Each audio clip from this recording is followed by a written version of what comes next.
take a moment to breathe deeply and settle into the quiet of this evening.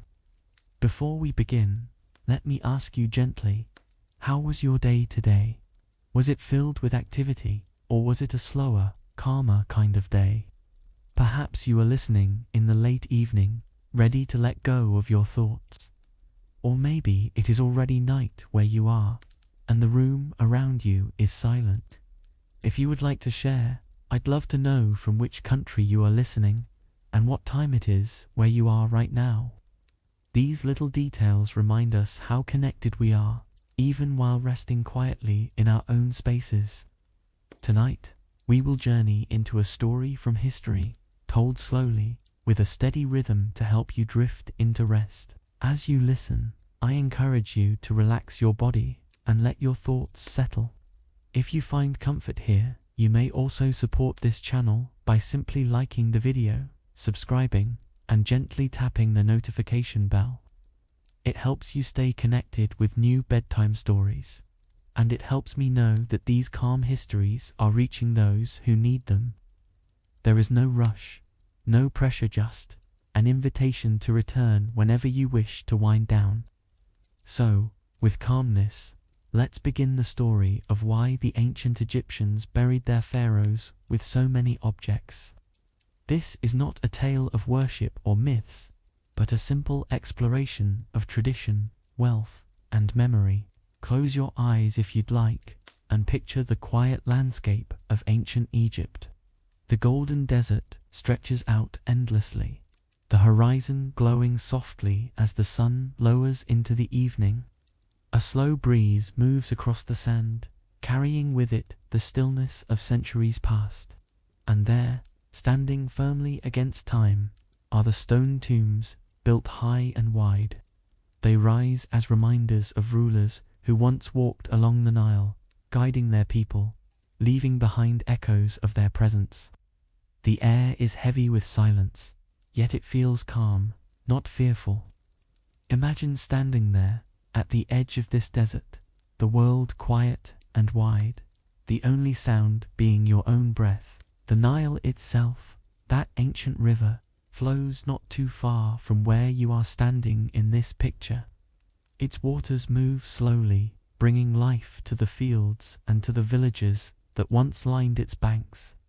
Farmers would rise early, tending their crops, while merchants carried goods along the water. And in the midst of this rhythm of life, there were leaders, pharaohs whose lives seemed larger than ordinary. They lived in palaces, surrounded by crafted objects of stone, wood, and gold. These were not just possessions. They were symbols of leadership, reminders of responsibility, and marks of the wealth of their land. Now, think of the contrast between that busy, lively world and the quiet tombs in the desert. While life moved with activity along the river, the tombs were built to be still, silent, and enduring. They were meant to last, carved carefully, designed with precision. Inside, not only stone walls, but chambers filled with objects were prepared. These objects were chosen with thought: furniture, tools, clothing, and symbols of status. To us, they may seem like simple items, but to the Egyptians, they carried meaning. They were not just for show, but reminders of daily life, carefully stored away. The preparation for these burials was not a quick task. It took years of planning, thousands of workers, and countless hours of labor. Craftsmen shaped wood into chests, carved statues, and painted scenes on walls. Stonemasons cut blocks from quarries, hauling them across long distances.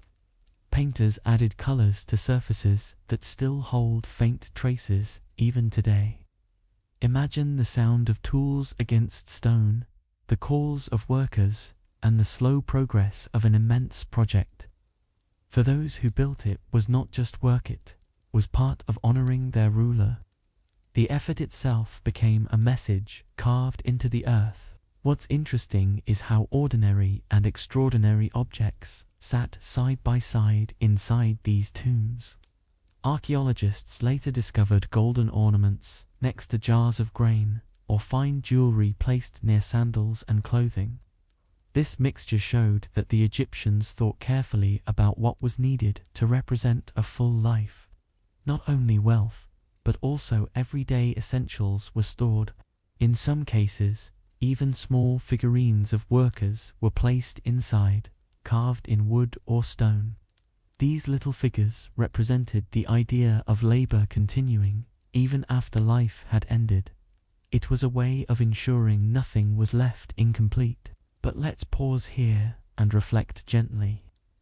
Why would people go to such lengths to prepare for the end? One answer is that they believed in continuity, a sense that life does not simply vanish, but flows onward. So, preparing a tomb was preparing for the next step with comfort and care. This is a practical act of memory, to gather, to store, to preserve. For pharaohs, this was done on the grandest scale. But even for ordinary families, smaller versions of these traditions existed. The idea was simple: honor the life that was lived and prepare for what might come next. It is also important to notice how society itself was reflected in these burials. The items were not only for the ruler, they also showed what the people around valued most. Tools for farming, ornaments for beauty, and containers for food, all were symbols of what sustained them. The tomb was like a mirror of their world, captured and frozen in time. By looking into a tomb today, we see not only the pharaoh, but the entire life of a society. This makes each object more than an artifact. It becomes a voice from the past, quietly speaking across centuries. As you let this thought rest in your mind, you might notice your body relaxing more deeply. Your breath slows, and your eyes may feel heavier. This is exactly the pace of boring history for sleep. Gentle, steady, not rushing to a conclusion. Instead, we walk slowly through history, as if strolling beside the Nile under a quiet sky. The story itself is simple, but it carries weight in its calmness. Like the sands of the desert, it drifts softly, settling into silence. And in this silence, you can allow yourself to drift too. When we think of the pharaohs, it's easy to imagine only their power and wealth. Yet, inside their tombs, the story becomes more human. We find sandals worn by their feet, jars that once held honey or oil, and games that may have entertained them in life. These are not distant symbols, they are signs of ordinary moments. A reminder that even the most powerful rulers enjoyed simple comforts, just like anyone else. This blending of greatness and simplicity makes their burials more relatable. It shows us that while rulers stood apart in status, they also lived as human beings. They ate, walked, worked, and rested. Their tombs preserved this balance, in silence, for thousands of years. Imagine now the long corridors carved deep into the rock. Torches once lit their way, flickering against painted walls. The colors may have been brighter than reds, yellows, blues, telling stories of daily activities. Scenes of farming, of hunting, of people preparing food. The walls became a kind of record, a book written in images, meant to last as long as the stone itself. Walking through such passages today feels like walking into time itself, where silence and history blend into one. The air is cool, the space narrow, and yet every surface is alive with traces of the past. The tombs whisper their story without words, steady and enduring. Consider how much effort was invested in making sure these tombs were secure. Heavy stone doors sealed chambers tightly, sometimes hidden behind false walls. Passages twisted in unexpected directions, designed to confuse anyone who might intrude.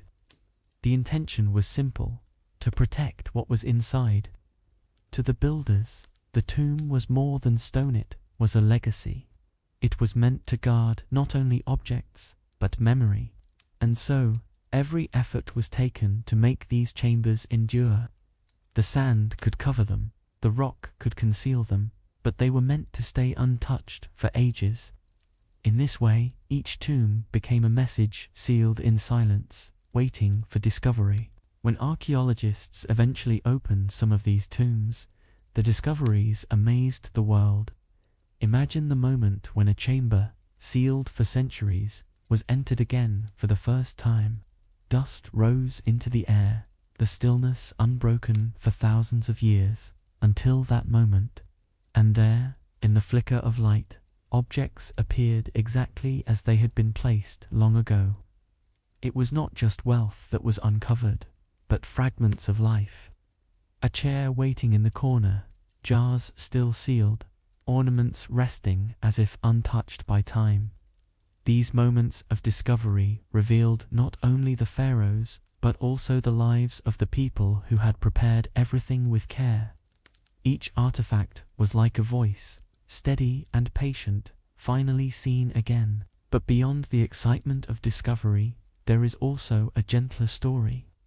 It is the story of human effort, of families, workers, and craftsmen who poured their lives into creating something meant to endure. Think of the hands that carved the stone, the eyes that painted the walls, the voices that guided the process. Their work, though ordinary to them, became extraordinary in its survival. Even if their names are forgotten, their labor remains. This tells us something quiet but profound, that ordinary effort, done with care, can leave a mark that lasts far beyond a lifetime. And that is a kind of history worth remembering, even in silence. As the sands of the desert covered these tombs, the world outside continued to change. Empires rose and fell, languages shifted, and cities grew in distant lands. Yet deep beneath the rock, the tombs waited, still, silent, untouched. Their treasures and their tools stayed as they had been placed, held in the darkness. And in this waiting, the story of the pharaohs was preserved. It is a strange thought that while centuries passed above, time below stood still. The tombs became like frozen rooms, holding echoes of lives long gone.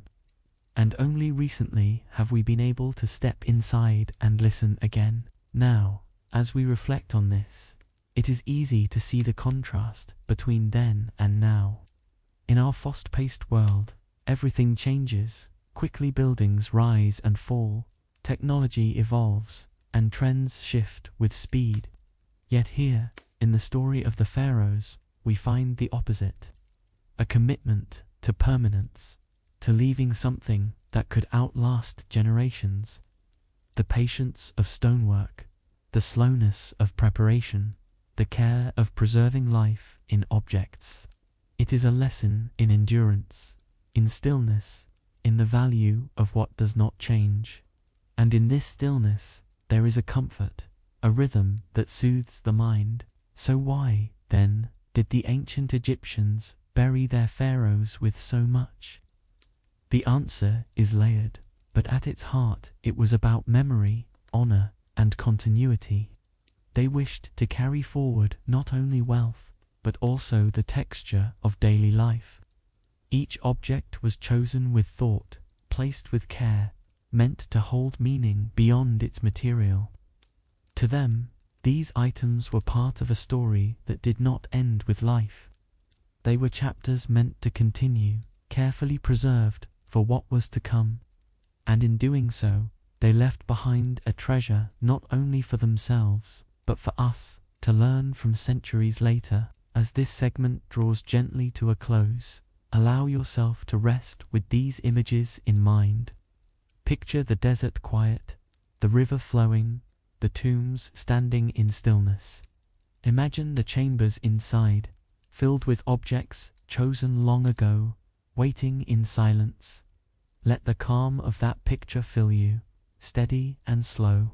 Your breathing softens, your body rests heavier, your mind quiets. History becomes not a lesson to memorize, but a soft lullaby, guiding you into peace. And with that peace, you may drift closer to sleep, held by the quiet rhythm of the past. Before we move on to the next part of this story, I'd love to hear from you as well.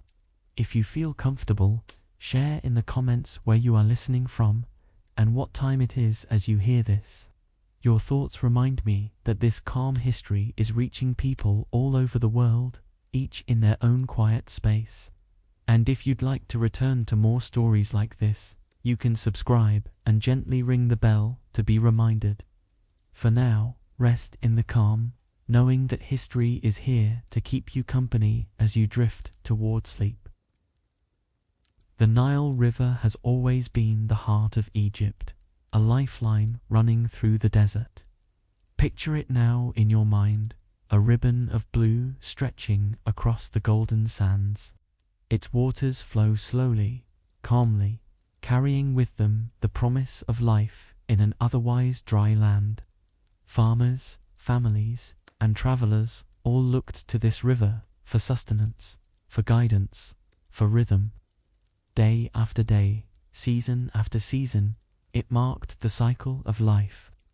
Imagine standing at its edge in the early morning, the mist rising from the surface, the air cool against your skin. The sun has not yet risen fully, and the world is quiet. This is the calm beginning of a day that will soon fill with activity. Villages along the Nile were simple yet full of life. Small houses built of mud brick stood close together, forming clusters of communities. Children ran between them, laughing, while elders sat in shaded corners, watching the day unfold.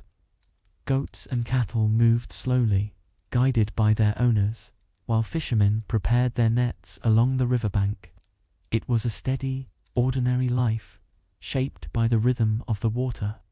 For every family, the river was more than a source of food, it was a foundation for their existence. Without it, the desert would have been unyielding. With it, the land flourished with crops and trade. The seasons of the Nile brought a pattern that all depended upon. Each year, the river would rise, flooding its banks, leaving behind dark, fertile soil. This soil was rich, able to grow grain, vegetables, and fruit in abundance. Farmers worked diligently, knowing that their success came from this cycle. The rising and falling of the Nile was like a steady heartbeat for Egypt. Life pulsed in rhythm with its flow, carrying people through lean times and fruitful ones.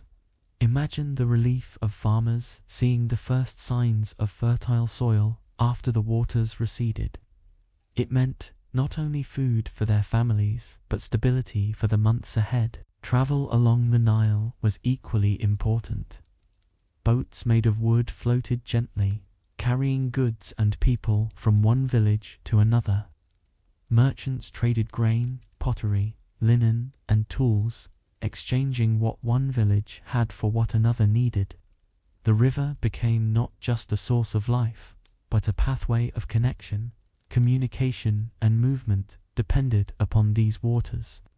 Imagine the sight of a boat gliding smoothly, the sails catching the breeze, the reflection shimmering against the river's calm surface.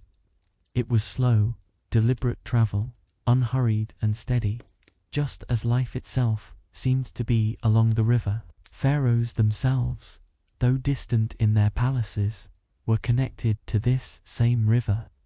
Their food, their palaces, their wealth all depended on the fertility and trade that the Nile provided.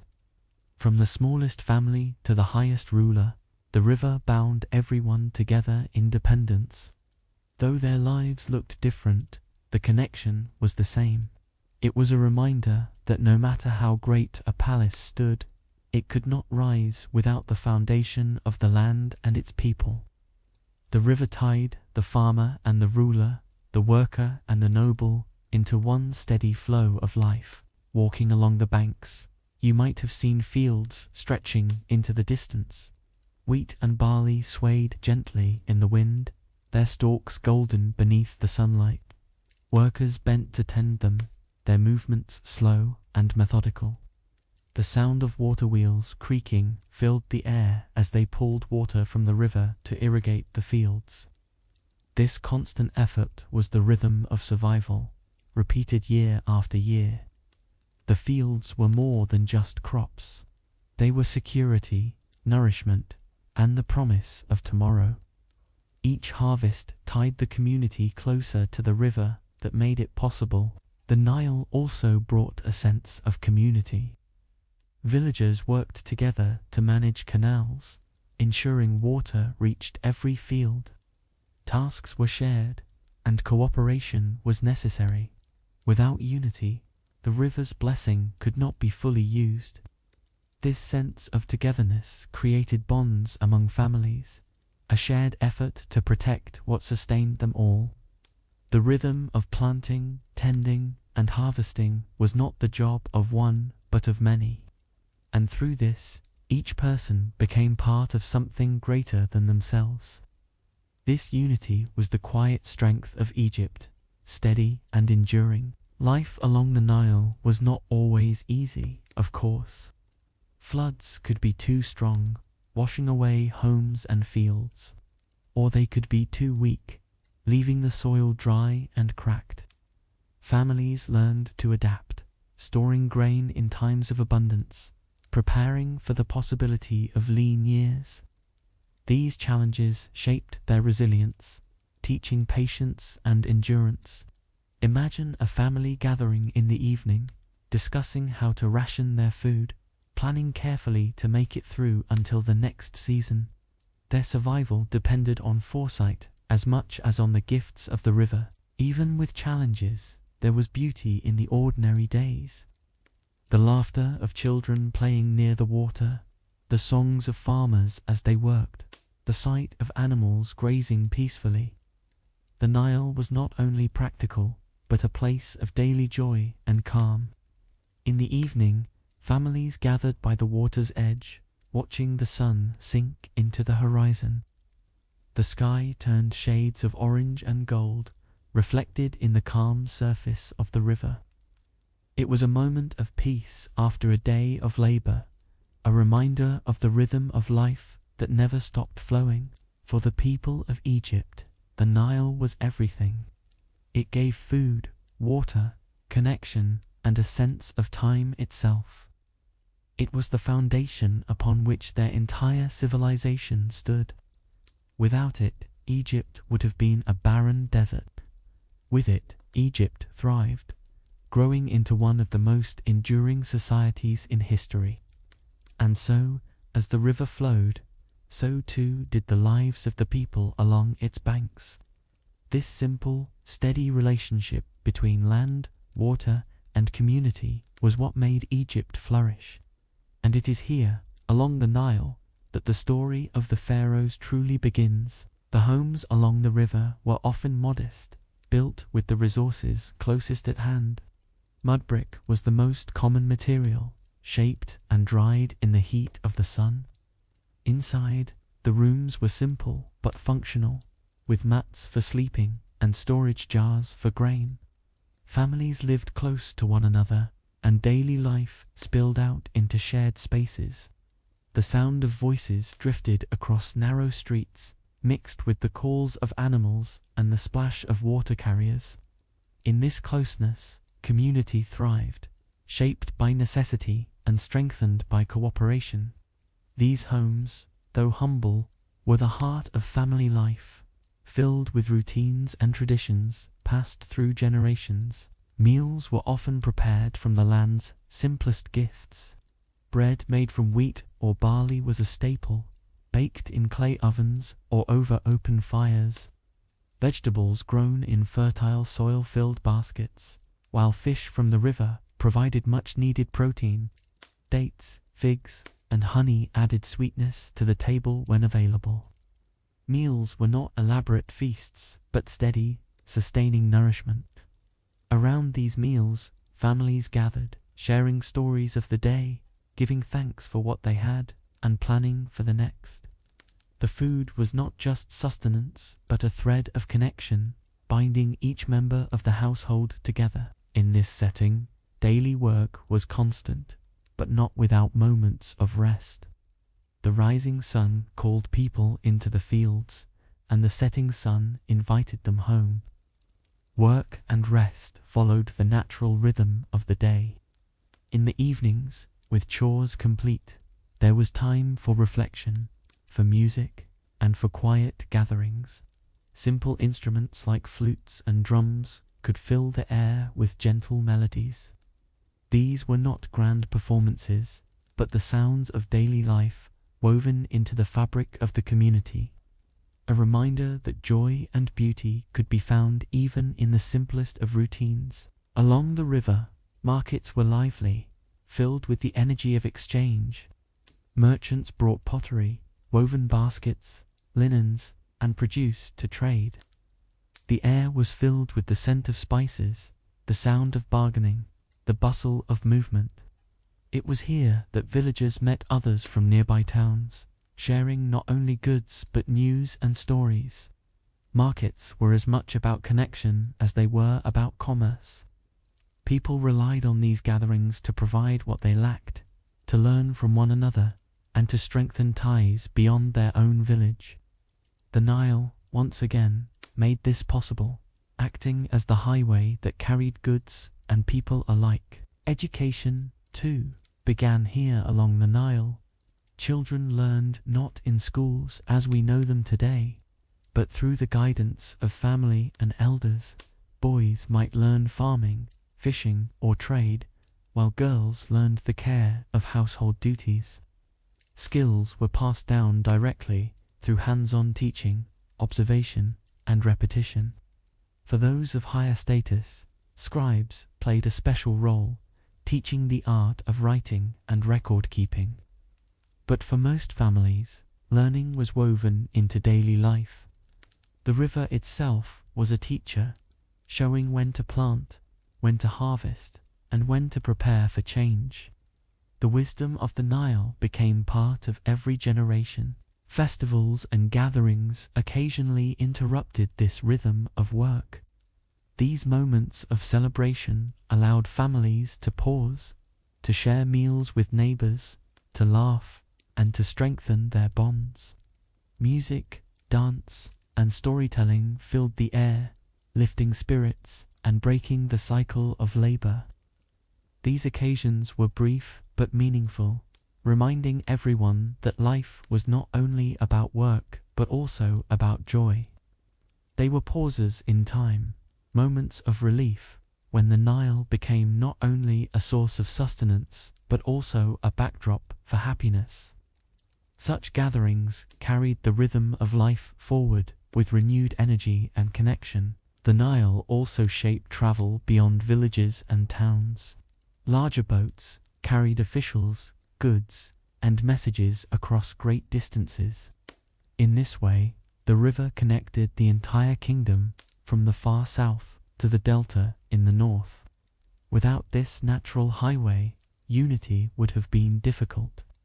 The waters tied together distant communities, making Egypt not just a collection of villages, but a nation connected by flow.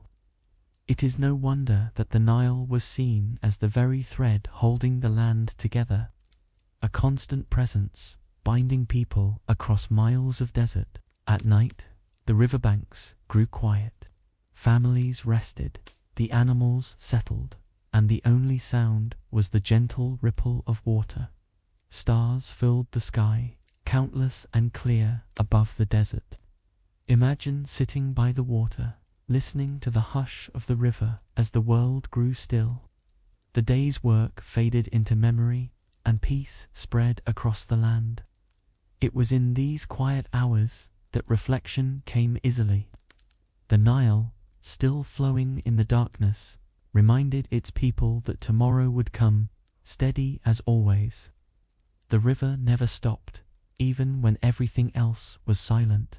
Through these cycles, the Nile shaped not only the land but the very identity of Egypt. It determined the pace of work, the security of food, the rhythm of life itself. Every custom, every tradition, every habit of daily living was tied to its waters. And so, Egypt grew not just because of its rulers, but because of the river that sustained every layer of society. From farmer to merchant, from child to elder, from palace to village, the Nile was the common thread. It is here, in this simple truth, that we understand the foundation of one of history's greatest civilizations. As we close this segment on life along the Nile, let the calmness of that river rest in your mind. Steady, gentle, flowing without end, it carried with it the story of Egypt's people. If you would like to continue these quiet journeys into history, you may subscribe so each new story finds you when you are ready to rest. And in our next bedtime history, we will move far from the deserts of Egypt to the misty nights of Victorian England, where we will ask a new question. Why did the Victorians love ghost stories so much? Until then, let the flow of the Nile guide you gently into sleep. The people of ancient Egypt did not view death as a sudden ending, but more as a continuation of existence in another form. This belief influenced everything about how they prepared for the final moments of life. For ordinary families, the preparation was modest, involving careful burial, simple goods, and respect for the deceased. But for the pharaohs, whose role shaped the identity of the land, preparation was monumental. Their tombs were built with immense care, and objects were gathered to ensure that nothing of their life would be forgotten. This was not seen as extravagance, but as a duty of honor and continuity.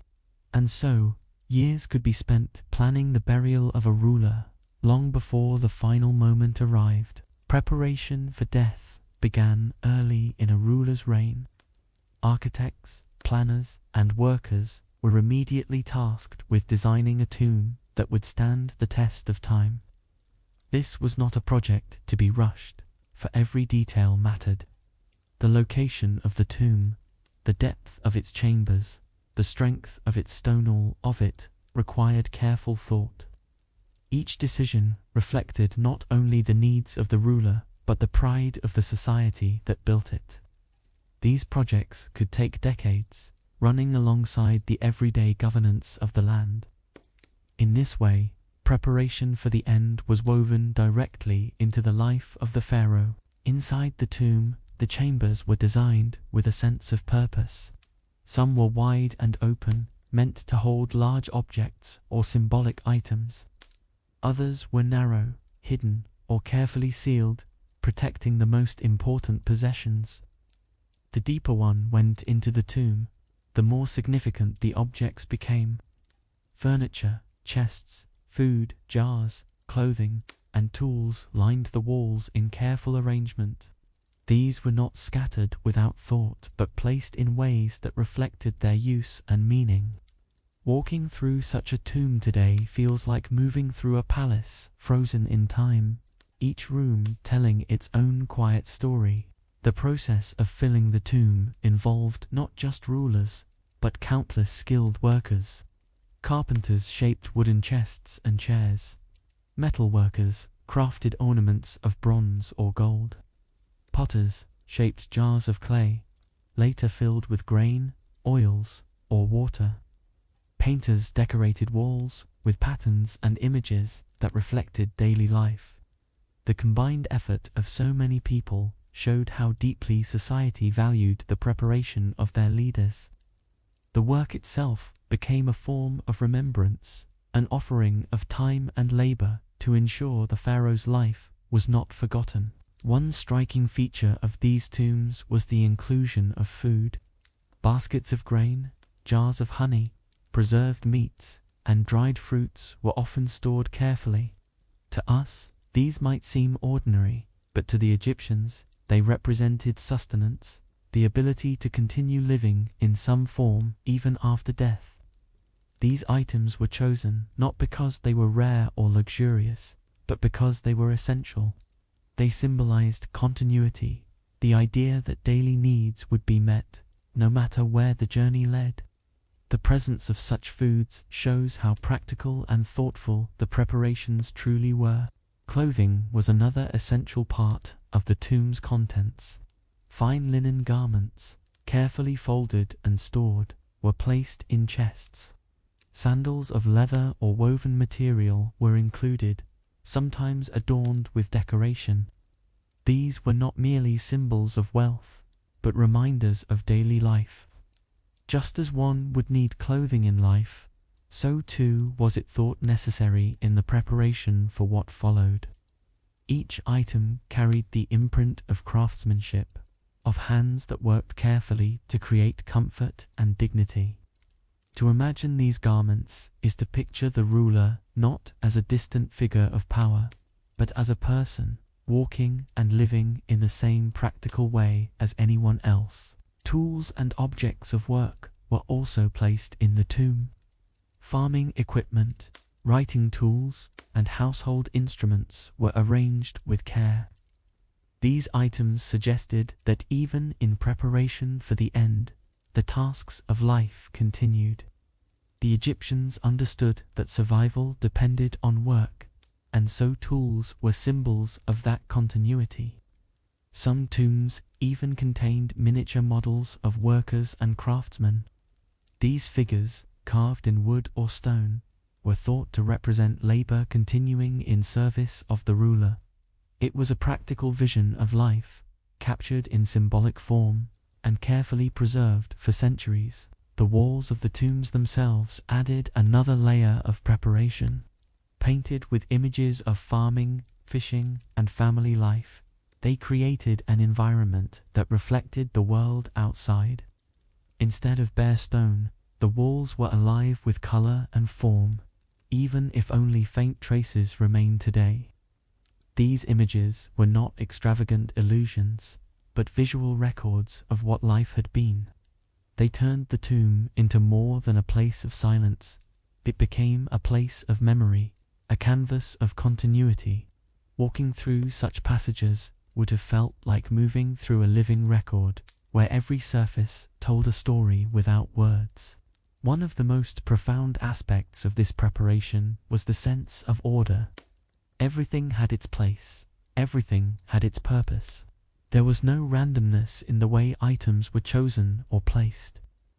The Egyptians believed that preparation required precision, for it was not enough to simply gather objects. The arrangement itself carried meaning, a reflection of harmony, of balance, of thought. This sense of structure transformed the tomb into more than a chamber, became a reflection of life arranged with care. The quiet order of these tombs continues to impress us thousands of years later. For the workers who carried out these tasks, the preparation was not abstract. They did not see themselves as building for some distant concept, but for a ruler they knew and served. Their sweat, their labor, their craft became part of something larger than themselves. Many of them would never see the tomb completed, as decades of effort stretched beyond their lifetimes, and yet their work remained, each stroke of paint, each carved block, each finished jar. Through their labor, they too became part of the Pharaoh's story, remembered in silence even if their names were not written in stone. The sealing of a tomb was a moment of great significance. Once the ruler was placed inside, along with the carefully chosen objects, the doors were closed forever. Heavy stone slabs were pushed into place, passages were blocked, and entrances disguised. The intention was not only to keep the tomb safe from intruders, but also to mark the final completion of years of preparation. Workers who had spent decades building, carving, and arranging would step away, leaving silence behind them. The tomb, now sealed, became part of the desert's stillness, hidden beneath layers of rock and sand. For those who lived outside the tomb, life continued as it always had. The Nile flowed, the crops grew, and children were born. Yet somewhere in the desert, a ruler's life was preserved in stone and objects. The contrast between the busy rhythm of daily life and the eternal stillness of the tomb is striking. One moved forward endlessly, while the other remained frozen in time. The Egyptians accepted both as parts of existence, understanding that preparation for the end was as important as the activities of life itself. In some ways, these tombs acted as a message to the future. Though the Egyptians could not have known how many centuries would pass, their care suggested that they hoped their work would last. Each item, each carving, each sealed chamber was like a whisper across time. They may not have imagined us walking through these spaces thousands of years later, but their dedication made it possible. Their preparation was not wasted, became a bridge from their world to ours. The tombs, silent and still, became storytellers for generations far beyond their own. When archaeologists discovered these tombs, it was as if the ancient preparations had finally spoken again. Objects placed with care were uncovered as they had been left. Golden ornaments still gleamed, fabrics lay folded, jars remained sealed.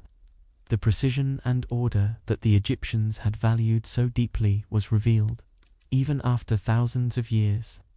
These discoveries gave us a clearer picture of their world, not through legends or stories, but through tangible objects. In this way, the careful preparations fulfilled their purpose, preserving life as it had once been lived. It is important to remember, though, that the Egyptians did not prepare in pursuit of glory alone. Their efforts reflected respect for rulers, for traditions, for the idea that life was more than a single span of years. Preparing a tomb was preparing a story, one that would continue even after voices had fallen silent. This respect can be felt even now when we walk among their creations. It is quiet, dignified, and steady. Not exaggerated, not loud, but intentional, like a steady rhythm that continues long after the music has ended. For the workers, preparation brought its own meaning. They knew they were part of something larger, something that would endure beyond their lifetimes. Each stroke of paint, each carved line, each shaped tool carried their skill into the future. Though their names are mostly forgotten, their work remains visible. This, too, is a kind of remembrance, to be known not by name, but by the quiet endurance of one's labor. The tombs are filled not only with objects of rulers, but with the silent fingerprints of countless ordinary lives. The tombs also remind us of the passage of time. Centuries can cover, conceal, and erode, but the preparations of the Egyptians endured. Sandstorms swept across the desert, yet chambers remained sealed. Empires rose and fell elsewhere in the world, yet the tombs waited in silence. In their stillness, they held the patience of ages. This patience is calming to reflect upon, a reminder that some things endure even when everything around them changes. The Egyptians, through preparation, created permanence in a world of constant movement. The act of preparation also reflected balance. Egyptians placed not only wealth, but also simplicity in their tombs. A golden ornament might sit beside a loaf of bread, a decorated chair beside a jar of water. This balance suggests that they valued both the extraordinary and the ordinary. Life, after all, was not made only of greatness, but of daily moments. Their preparations acknowledged this truth, preserving both sides of existence together, side by side, in quiet harmony. As we reflect on these preparations, it is clear they were not empty rituals. They were structured, thoughtful, and deeply tied to the rhythm of life in Egypt. To prepare for the end was to honor the past, respect the present, and provide for the future. The tombs became more than final resting places. They became libraries of memory, filled not with books, but with objects that spoke of living. Even in silence, they tell us much about the values and priorities of their time. And they continue to guide us in understanding how people once lived, worked, and remembered. So, the question of why the Egyptians prepared so carefully is answered not in words, but in stone, in wood, in cloth, and in food. They prepared because they valued continuity, respect, and remembrance. They believed that preparation mattered, that life was not only about the present moment, but about what would follow. Their tombs remain as evidence of this belief, standing quietly beneath the desert. In the stillness of these spaces, we can almost hear the calm rhythm of their world, preserved across centuries. It is a rhythm that continues to soothe us now, as we let these thoughts carry us gently into rest. When we picture the tombs of the pharaohs, it is easy to think of them as dark, silent chambers filled with treasure. But for the Egyptians, the tomb was much more than that. It was built to resemble a home, a place where a ruler could continue to exist with familiarity and comfort. The idea was not about luxury alone, but about creating an environment that felt complete. Just as a house held furniture, tools, and clothing, so too did the tomb. It was carefully arranged so that life could continue, at least symbolically, in another space. This was their way of preserving continuity, ensuring that the memory of life carried on. Inside these tombs, the design reflected the structure of daily living. There were rooms that echoed the functions of a household, with storage chambers, resting places, and areas meant for important objects. Walking through such a tomb was almost like stepping into a home, though it was carved from stone and hidden beneath the earth. The walls carried decoration, the chambers were arranged with purpose, and the contents spoke of daily needs. It was not simply a place for the body to rest, but a space designed to feel complete, even in silence. This careful arrangement showed that the Egyptians valued not only grandeur, but also familiarity. Furniture was a key part of this arrangement. Chairs, beds, stools, and chests were carefully placed within the chambers. Some were simple in design, made of wood, shaped by skilled hands, while others were richly decorated with carvings or gold. The presence of furniture reflected the Egyptians' desire to create comfort, even in this final home. A bed was not just a symbol, but a reminder of rest. A chair suggested the act of sitting, of being present, of existing in a space. These objects carried meaning beyond their physical form, turning the tomb into a recognizable environment, not a hollow chamber. Alongside the furniture, containers of various kinds filled the tombs. Large jars for storing water or grain stood in corners. Smaller containers held oils, perfumes, or food prepared for preservation. These were not random offerings, but practical inclusions meant to represent daily sustenance. To the Egyptians, survival required nourishment, and so the tomb was stocked as carefully as a household kitchen. The jars and containers remind us that the act of eating and drinking was central to life, and therefore had to be represented in preparation for what followed. Even the most powerful ruler, after all, still depended on food and drink. Clothing and personal items were also part of this careful preparation. Chests were filled with linen garments, folded neatly and placed with care. Sandals of leather or woven fiber lay beside them, suggesting that walking and movement would still be needed. Jewelry and ornaments, though often beautiful, were not only about display. They also carried the weight of personal identity, the details that made someone recognizable. These items turned the tomb into more than a cold resting place. They made it feel inhabited, personal, and complete. It was as if the pharaoh's presence was reflected in every object chosen. Some tombs also included writing tools and items of record keeping. Brushes, palettes, and ink jars were placed within chests or laid upon shelves. These objects hinted at the importance of knowledge and communication, even beyond ordinary life. To the Egyptians, the written word was a way of preserving memory, of fixing details, so they would not be lost. The inclusion of such items made the tomb not only a home, but also a space of remembrance. It suggested that memory itself was a possession, one worth carrying forward. The act of writing was part of continuity, a bridge between what had been and what might follow. In addition to these personal items, the tombs often contained objects of status.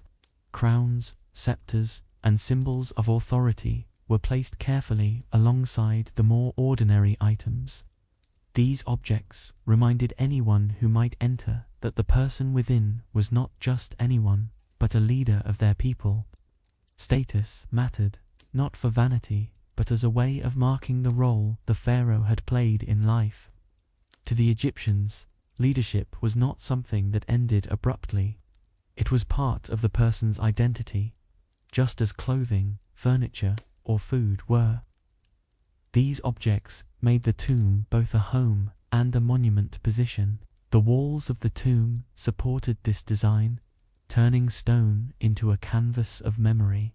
Painted images and carved reliefs showed scenes of daily life, fields of grain, herds of cattle, families gathered around meals. These scenes transformed the space from mere rock into something recognizable. The pharaoh would not be surrounded by emptiness, but by reminders of the world they had known. It was a visual way of making the tomb alive, even in silence. Every detail worked together to create not just a chamber, but a space that felt lived in, shaped by memory and tradition. It is striking to realize how much thought went into making these tombs feel complete. They were not random collections of wealth, but structured environments that mirrored life itself. The Egyptians understood that comfort was not only about riches, but about familiarity, about the ordinary details of living. A home was built of objects and memories, and so was a tomb. This perspective makes their efforts feel less distant, less foreign. It reveals a simple truth. People everywhere, in every age, desire continuity, a sense that life does not simply vanish, but carries on in some way. The tombs captured this desire with stone, wood, paint, and patience. For us today, walking into such a tomb is like stepping into a time capsule. The air feels heavy with stillness, the light dim, the surfaces covered in the traces of another world. And yet, instead of feeling empty, the chambers feel familiar. We recognize the bed, the chair, the sandals, the food jars. They are different in form but not in purpose, for they speak of needs we still share. The tomb becomes not a distant relic but a mirror, showing us the continuity of human experience. In its silence, it whispers of homes, of lives, of people who lived much as we do. The deeper chambers of a tomb were often the most carefully guarded. These spaces held the ruler's body, placed within a coffin or sarcophagus, surrounded by the most important objects. Here the air was still, the silence complete, broken only by the imagined sound of stone doors sliding into place. For the Egyptians, this inner chamber was like the heart of the tomb, its most sacred and personal part. Everything beyond it existed to support this center, to make it a place of continuity and rest. To step into such a chamber today is to stand within a carefully crafted home, one made not of wood or brick, but of stone and memory. Even in these innermost rooms, there was balance between the ordinary and the extraordinary. Fine ornaments of gold might rest beside jars of oil, while elaborately crafted coffins lay beside simple tools. The Egyptians understood that a home was not made only of wealth, but of usefulness. Both types of objects carried meaning, each chosen with care. This balance reflected a truth that still resonates. Life is not built only on greatness, but also on the small things that sustain it. The tombs remind us of this balance, preserved in their stone silence for thousands of years. The placement of objects within the tomb was deliberate, not random. Just as a house has its structure, rooms for rest, areas for storage, corners for work, the tomb followed its own order. Items were grouped by purpose, arranged in ways that mirrored daily life. Food in one place, clothing in another, tools and furniture nearby. This organization was not merely practical but symbolic, a reflection of the harmony the Egyptians valued.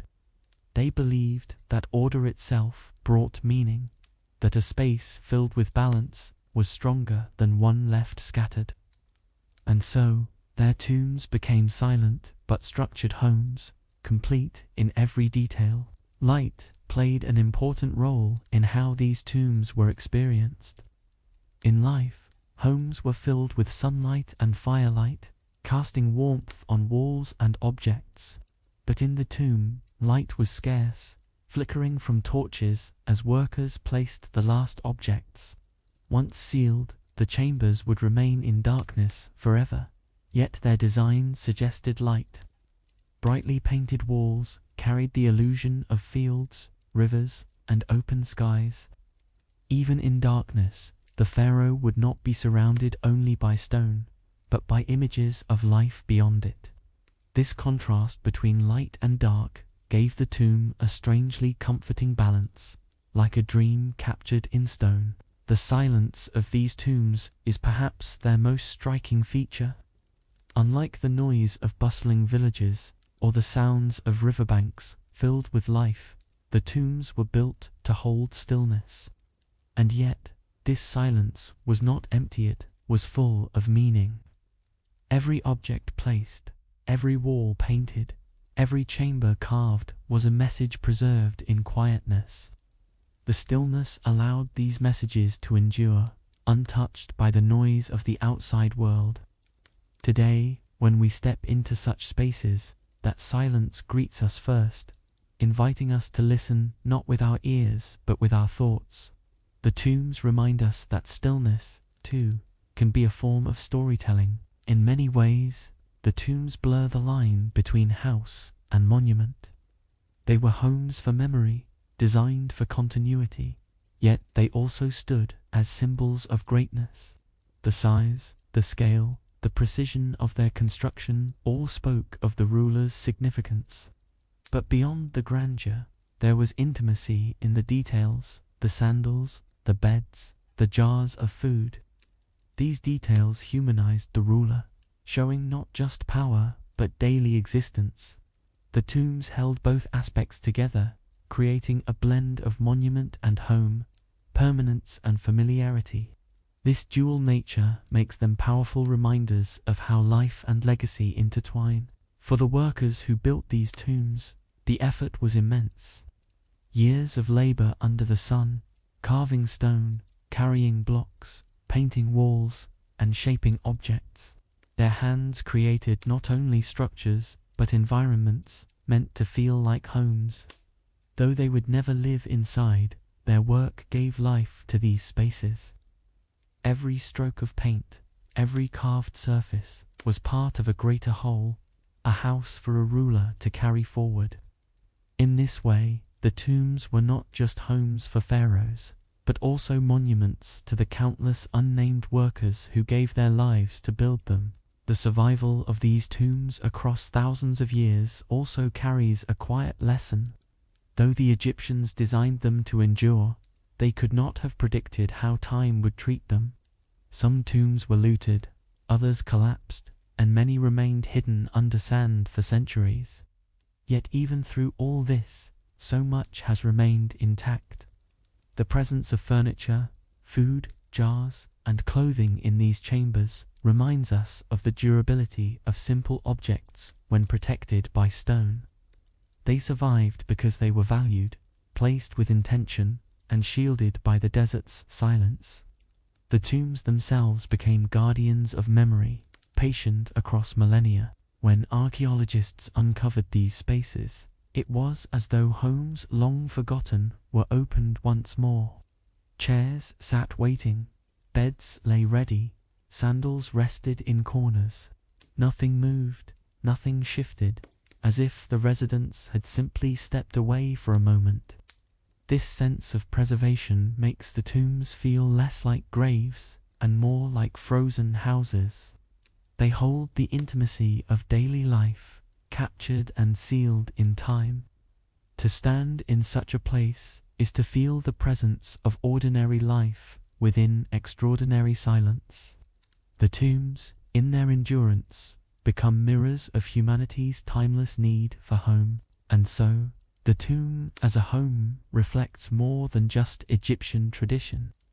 It reflects a universal truth that people everywhere desire familiarity, comfort, and continuity. The Egyptians expressed this truth in stone, wood, paint, and objects. They built spaces that carried the warmth of homes into the stillness of eternity. These spaces remind us that life is not only about wealth or grandeur, but about the ordinary details that make existence meaningful. The tombs remain as testaments to this desire, standing quietly beneath the desert, whispering across centuries. In their silence, they continue to tell us that the need for home never truly ends. When archaeologists opened the tombs of Egypt, one of the most surprising discoveries was not the gold or the ornaments, but the ordinary things. Shoes, clothing, combs, bowls, and even toys were found carefully placed alongside treasures. These items showed that the Egyptians believed life's daily routines should continue, even after death. It was not enough to have symbols of power. One also needed the tools of daily living. These objects carried the memory of ordinary moments, of simple habits repeated each day. They revealed that even in great preparation, the essence of life was found in the small, familiar details. The sandals, for example, were often plain, made of woven reeds or leather straps. Some were decorated, but many were practical, meant to reflect walking, movement, and presence. Including such items in the tomb was like saying, the journey of life does not end, it continues. The sandals symbolized readiness to keep going, even in another realm. To us, they may seem simple, but to the Egyptians, they carried deep meaning. They were reminders of steps taken, of paths traveled, of life lived in motion. The presence of sandals turned the tomb into more than a still chamber. It suggested continuity. Clothing was equally important. Fine linen garments, folded and stored, reflected both comfort and identity. Clothing marked not just wealth, but individuality, showing who someone was. For the Egyptians, garments were part of existence, as necessary as food or water. By placing them in tombs, they created the sense of life, continuing with dignity and familiarity. Some clothes were richly woven, others simple, but each piece carried the memory of its wearer. These garments remind us that life was not defined only by crowns and ornaments, but by the everyday act of dressing, of being present in the world. Food, too, was placed in the tombs with careful thought. Jars filled with grain, dried fruits, honey, and preserved meats were stored as though the pharaoh would rise tomorrow and eat. These offerings were not just wealth, but necessity, reminders of how life was sustained. Bread was baked and sealed, dates were gathered, and oils were stored in jars. These foods carried the memory of nourishment, of family meals, of daily survival. They were more than objects, they were symbols of care, of preparation, of the desire to provide even in silence. The presence of food gave the tombs the feeling of a home waiting to be lived in. Alongside food and clothing, grooming tools appeared frequently. Combs made of wood or ivory, mirrors polished from metal, and jars of scented oils were discovered. These items showed that personal care mattered in the Egyptians' vision of continuity. Life was not just about survival, but about dignity, about presenting oneself with respect. A comb, though simple, carried the reminder of daily rituals, of smoothing hair, of beginning a day. A mirror, though small, reflected the image of identity. These items spoke of the value placed on appearance, on self-care, on the human desire for order and beauty, even in the smallest actions. Writing tools also found their way into tombs. Palettes for mixing ink, brushes, and rolls of papyrus were placed carefully within chests. These were not extravagant ornaments, but instruments of thought, of record, of communication. The Egyptians valued the act of writing as a way of remembering, of preserving detail. To include such tools was to carry memory forward, to suggest that words and records mattered beyond the span of one life. These objects remind us that writing was not merely practical, it was also a way of shaping identity, of keeping knowledge alive. In a silent tomb, these tools symbolized a voice waiting to be heard again. Toys were among the most unexpected discoveries.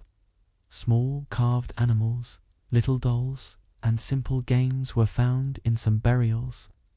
These objects revealed that Egyptians valued not only survival and dignity, but also joy. Even the rulers, with their power and wealth, were connected to moments of play. Toys carried the memory of childhood, of laughter, of innocence. Their presence softened the grandeur of tombs, making them feel more human, more familiar. They showed that life was not only about greatness, but also about moments of happiness, preserved quietly alongside all else. Tools for work also appeared in these chambers. Farming instruments, fishing gear, and household tools were discovered among the objects. These items reflected the reality that life was built on effort, on daily tasks that sustained families and communities. By including them, the Egyptians acknowledged that work was part of existence, as important as food or clothing. Even rulers depended on work, whether their own or that of others.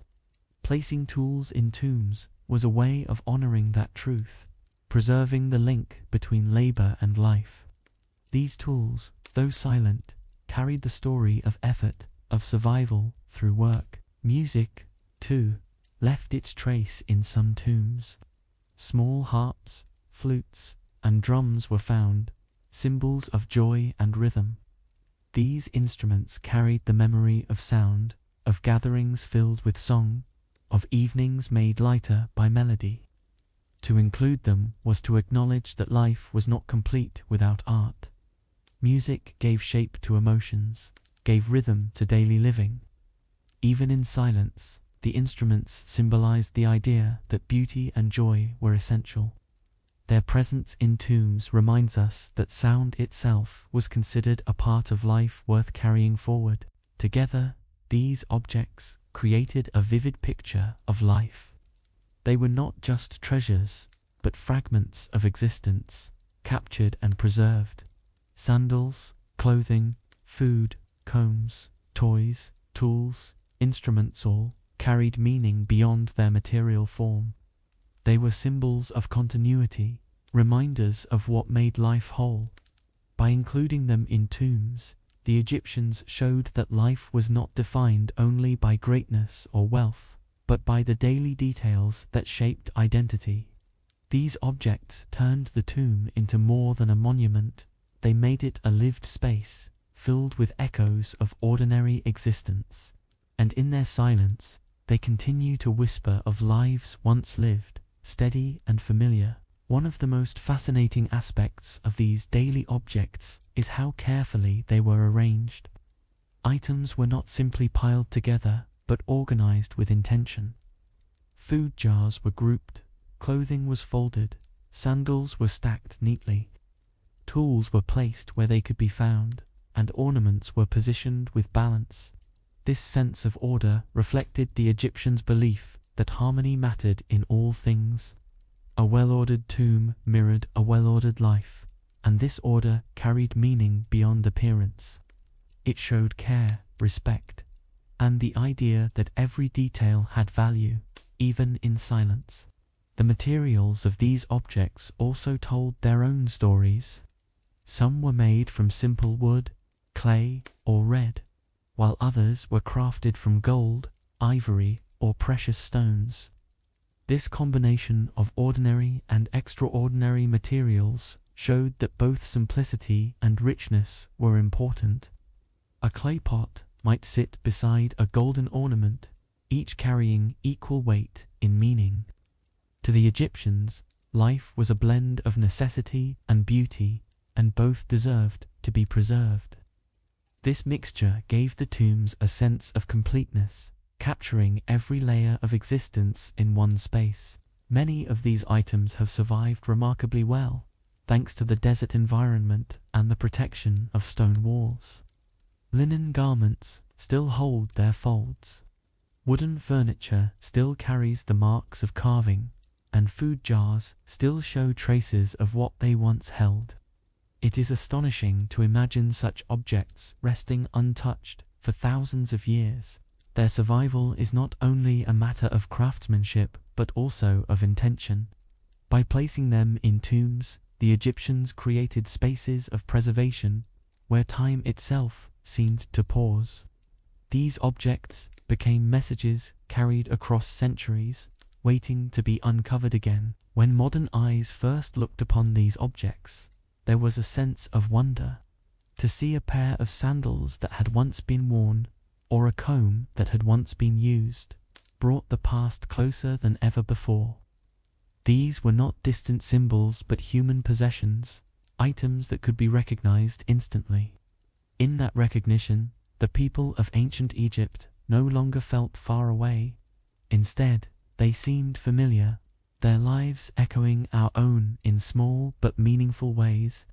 These discoveries remind us that across centuries, people shared the same needs, the same habits, the same daily routines. The inclusion of toys and musical instruments also reveals a softer side of life.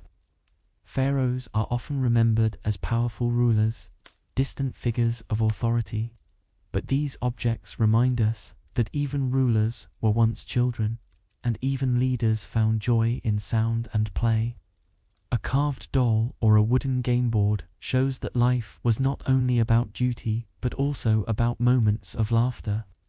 The presence of such objects in tombs made the rulers more human, more relatable.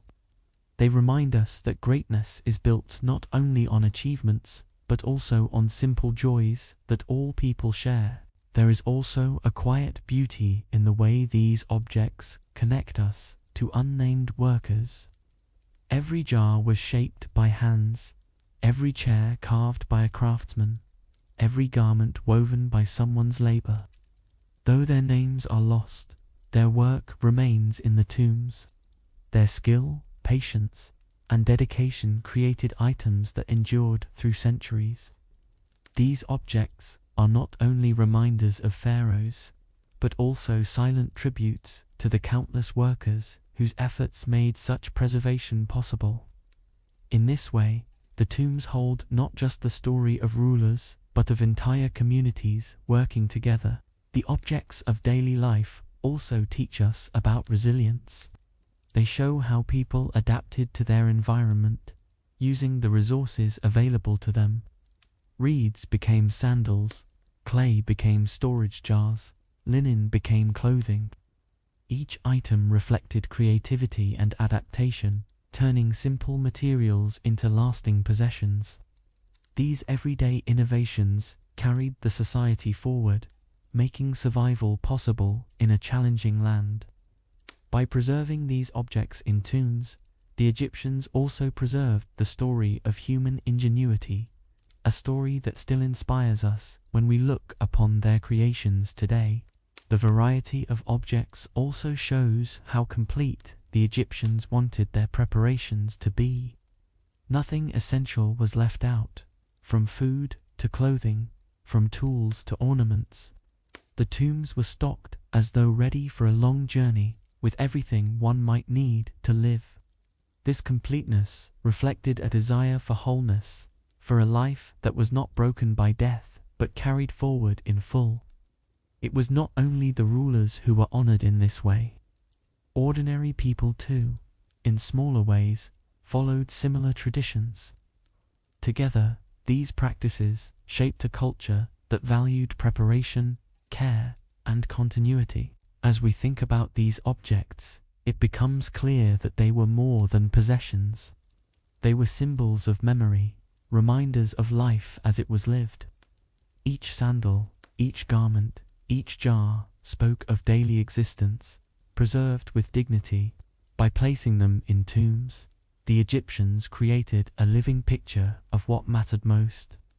They ensured that life would not vanish without a trace, but remain visible in the silence of stone chambers. These objects, in their simplicity, became bridges between past and present, whispering stories to those who would one day uncover them.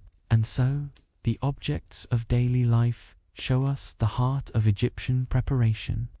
Life was not remembered only through monuments or treasures, but through the details of ordinary existence. It was these details that made life whole, that gave it shape and meaning.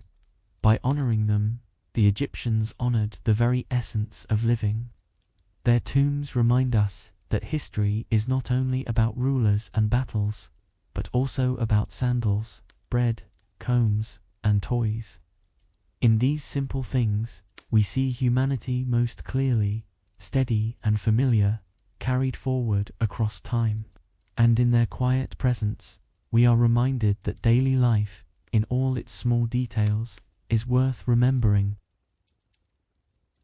Among the many objects placed in the tombs of Egypt, some stood out not for their practicality, but for their symbolism.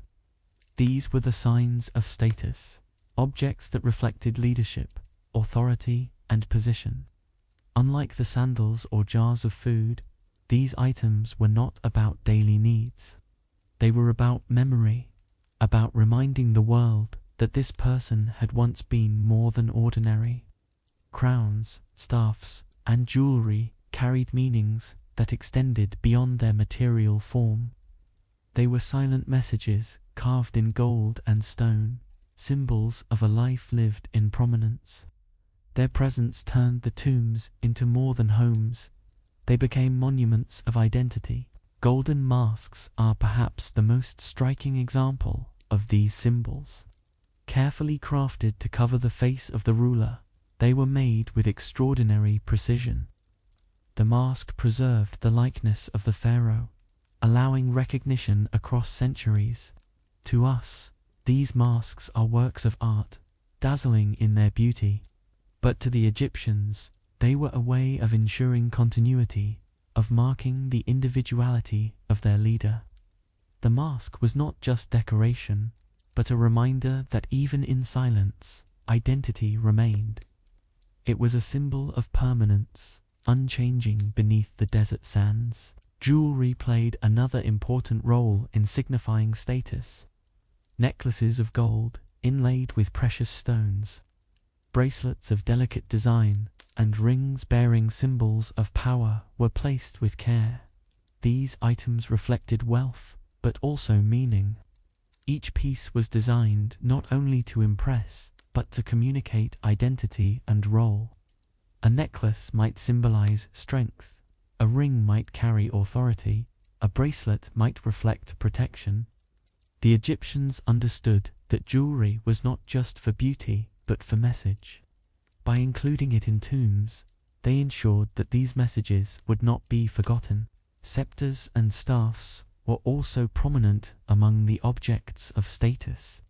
Carved with precision, often in wood or metal, they symbolized rule and command. In life, A pharaoh would hold such items during ceremonies or appearances. In death, they were placed in the tomb to carry the memory of leadership. These staffs were not tools for walking, but symbols of authority. They reminded anyone who saw them that this was a person who once directed the course of a nation. Their placement within the tomb reinforced the idea that leadership, too, was part of identity. Thrones, when included, reflected the grandeur of the ruler's position. Unlike simple chairs for sitting, these thrones were richly decorated, often covered in gold or inlaid with precious stones. They carried carvings and designs that spoke of power and continuity. To see such a throne within a tomb was to be reminded of the pharaoh's role as the center of governance. It was more than a seat, it was a symbol of place and presence. Even in silence, the throne carried the weight of authority, as though waiting for its occupant to return. Weapons sometimes appeared among these objects of status. Not always meant for use, they were often finely crafted and richly decorated. Daggers of gold, bows with intricate detail, and shields marked with symbols of leadership were included. These items symbolized protection, strength, and readiness. They were not reminders of battle alone, but of responsibility. A ruler was expected to safeguard their people, and so these objects carried that role into the tomb. Their presence was a statement of guardianship, silent but enduring in meaning. Carvings and statues also reflected status. Small figures of the pharaoh, sculpted in stone or wood, were often placed within the chambers. These statues were not decorative alone. They represented presence, a way of keeping the ruler visible even in silence. Some showed the pharaoh seated in authority, others standing as if ready to act. The statues made the tomb feel inhabited, filled not just with objects but with likenesses. Their presence emphasized that leadership was not abstract, but tied to a person whose image deserved remembrance. Symbols of authority were also painted on walls or carved into stone. Scenes of rulers receiving gifts, directing work, or presiding over ceremonies filled the tomb chambers.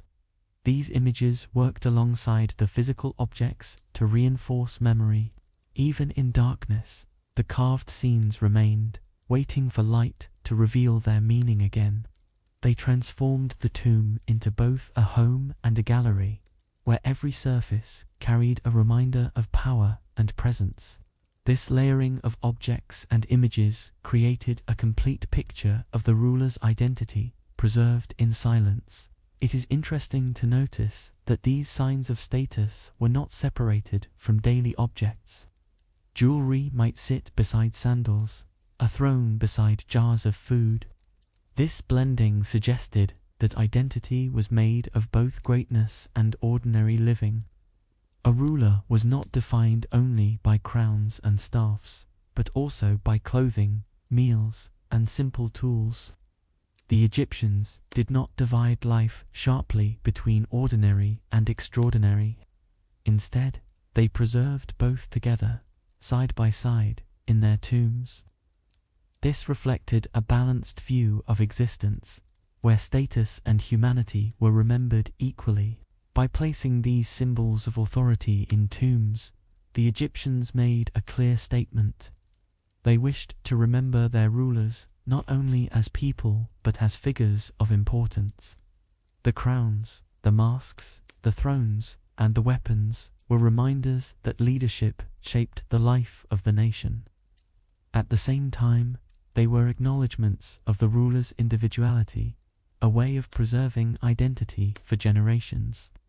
These objects carried meaning beyond their material worth. They told stories of responsibility, of presence, of roles that mattered deeply.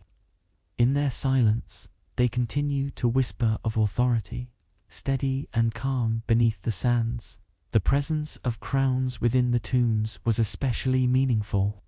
Crowns were not everyday objects, but symbols worn only in moments of power and ceremony. To include them was to ensure that the ruler's role as a leader was remembered without question. Some crowns were crafted from precious metals, others adorned with simple yet striking designs.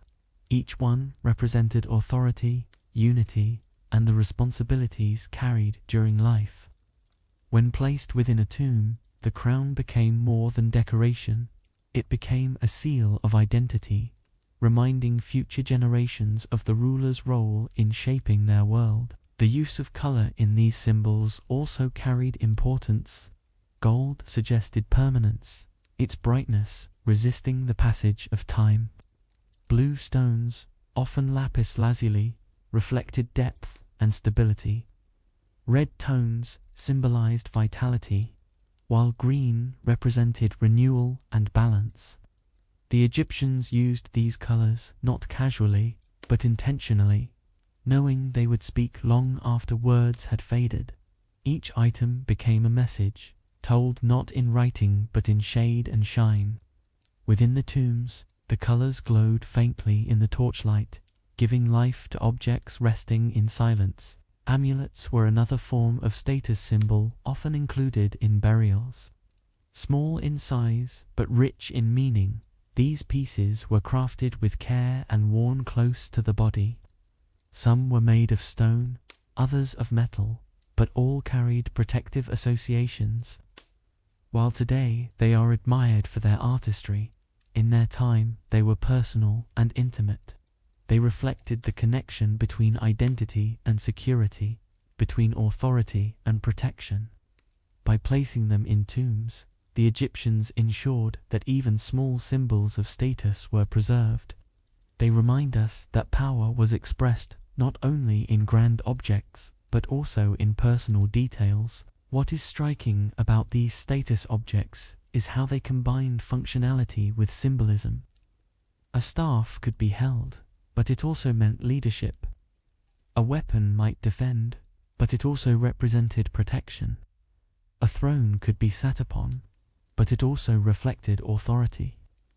The Egyptians blurred the line between use and meaning, turning everyday items into lasting signs of identity. This blending gave their tombs depth, filling them not just with wealth, but with layered messages.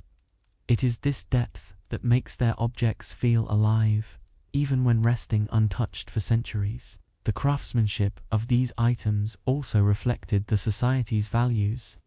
Goldsmiths, sculptors, and painters poured their skills into every detail. A single necklace might require weeks of labor, a throne perhaps years. The patience and precision of these workers elevated the objects into symbols of endurance.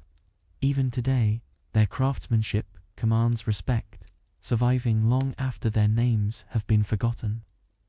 These items are as much a testament to their skill as to the ruler's status. They show us that leadership was supported not only by symbols, but also by the hands of those who made them. It is worth noting that status objects were not only for rulers, nobles, officials, and even some families of wealth included similar items in their burials, though on a smaller scale. This reflected the idea that position and identity mattered to everyone, not only to pharaohs. A ring, a staff, or a piece of jewelry could mark one's place in society. By preserving these items, families carried forward their memory, ensuring that their roles were not forgotten. This practice showed how deeply Egyptians valued continuity of identity across all levels of life. Status, in this way, was not only about grandeur, but about recognition. When we think of these signs of status, it becomes clear that they were not about pride alone. They were about remembrance, about ensuring that a ruler's role was not lost in the silence of time. The Egyptians knew that leadership shaped their world, and they sought to preserve that truth. These objects carried not only beauty, but responsibility. They were acknowledgments of duty, reminders that power was tied to service and protection. In their careful placement, The Egyptians told a story of leadership that endured long after the ruler's passing. For modern visitors, to stand before these objects is to feel both awe and familiarity. The gold gleams, the carvings are precise, the jewels still shine. Yet beyond the beauty, there is recognition of human effort and human identity. A mask reminds us of a face. A staff reminds us of guidance. A throne reminds us of presence. These are things we understand, even across centuries. The objects speak in a language of symbols that transcends time, reaching us with clarity despite the silence of their chambers. These signs of status also highlight the dual nature of Egyptian tombs. They were homes filled with daily objects, but also monuments filled with symbols of leadership. Together, these two aspects created completeness. The pharaoh was remembered as both human and ruler, as someone who lived and someone who led. This blending is what makes the tombs powerful. They are not one-dimensional, but layered with meaning. Each object, whether sandal or crown, food jar or throne, worked together to create a full picture of identity. The tombs were not only about death, but about the totality of life remembered in stone and object. And so, the signs of status within the tombs remind us of Egypt's understanding of identity. It was not only wealth or power that mattered, but the roles people played, the responsibilities they carried, and the lives they shaped. Crowns, jewelry, staffs, and thrones were not empty ornaments, but reflections of duty and memory. They stand today as silent witnesses of leadership, of lives marked by presence and authority. In their endurance, they continue to tell us that status is more than display. It is about remembrance, responsibility, and the traces left behind.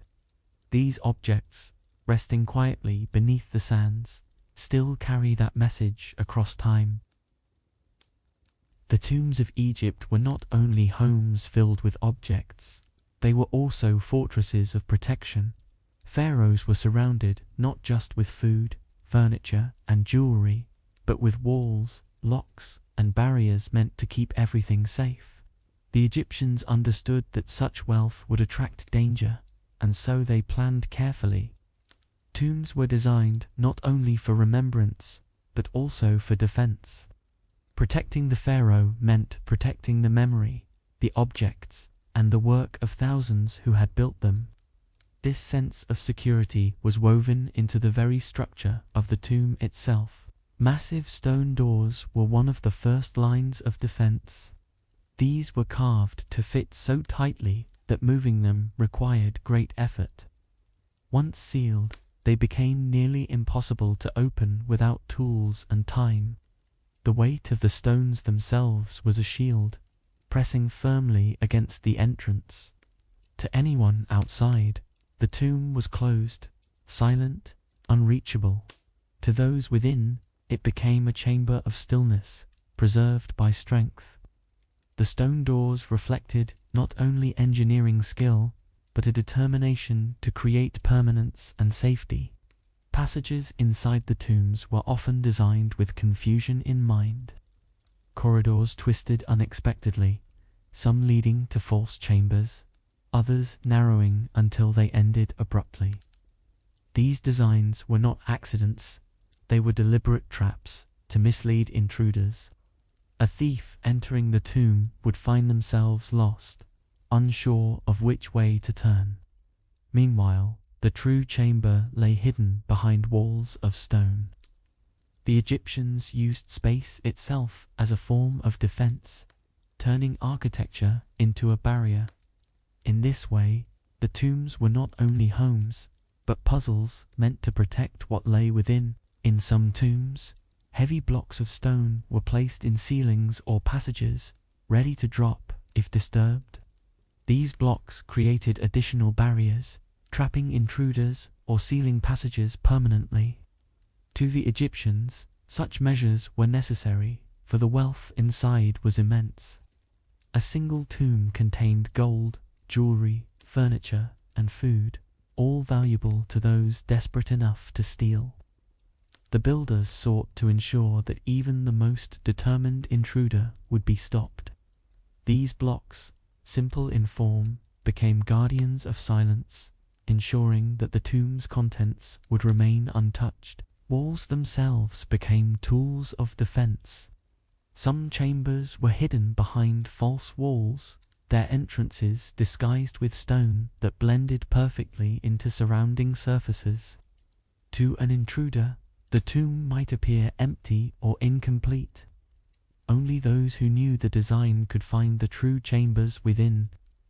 This level of secrecy showed how deeply the Egyptians valued protection. They relied not only on strength but also on deception, creating layers of security in stone. In this way, the tombs were both strongholds and secrets, silent fortresses beneath the desert. The location of the tombs also reflected a strategy of protection. Many were hidden in valleys, carved deep into cliffs or beneath layers of sand.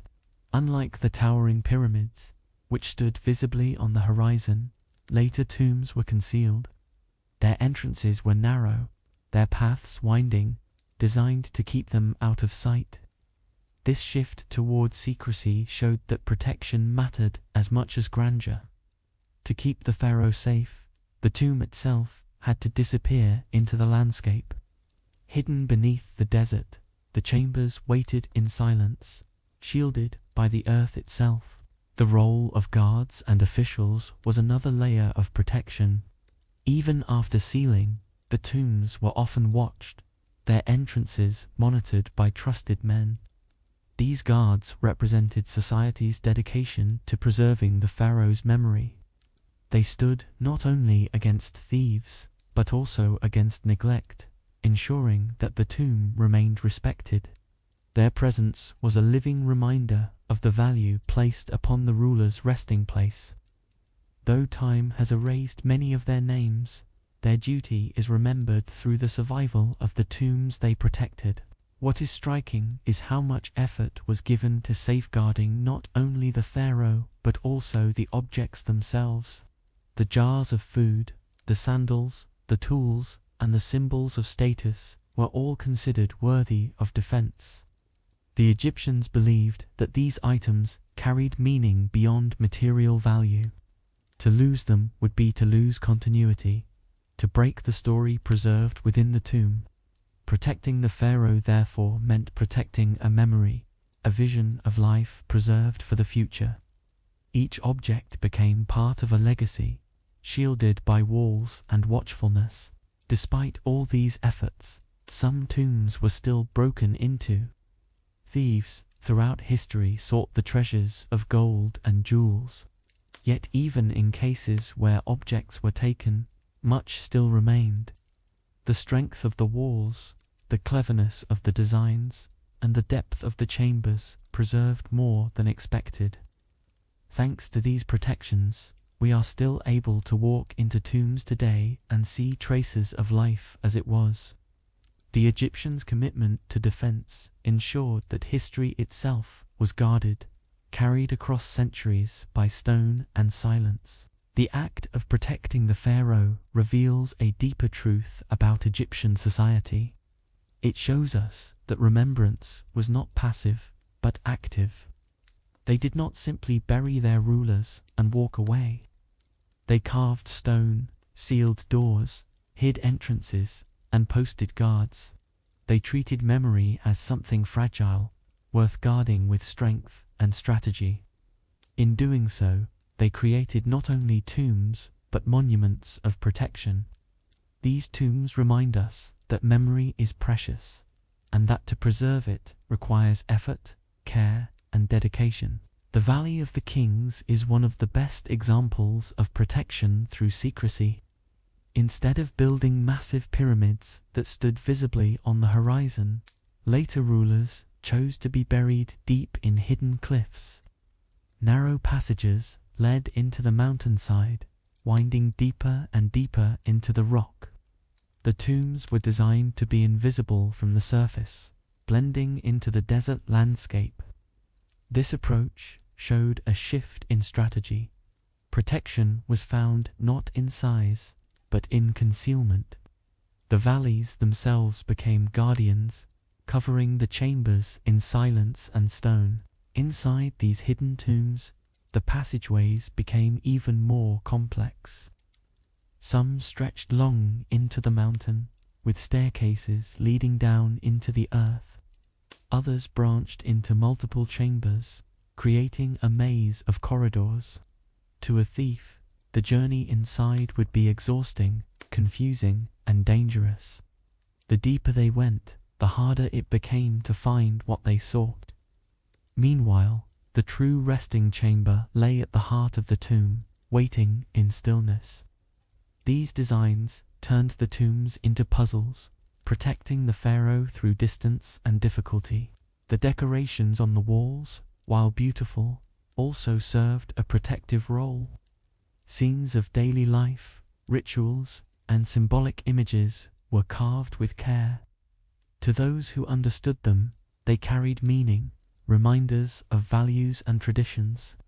To outsiders, they may have seemed strange or even intimidating. The images covered walls so completely that the chambers felt alive with memory. In their own way, these decorations acted as guardians, filling the tomb with reminders of continuity. They protected the pharaoh not through strength, but through presence, surrounding the chamber with identity and story. Another layer of protection came from the desert itself. The climate was harsh, the heat relentless, and the sands constantly shifting. Over time, many tombs became buried, their entrances hidden by natural forces. What humans could not conceal, nature completed. The desert became both a challenge and a shield, covering chambers until they disappeared entirely from view.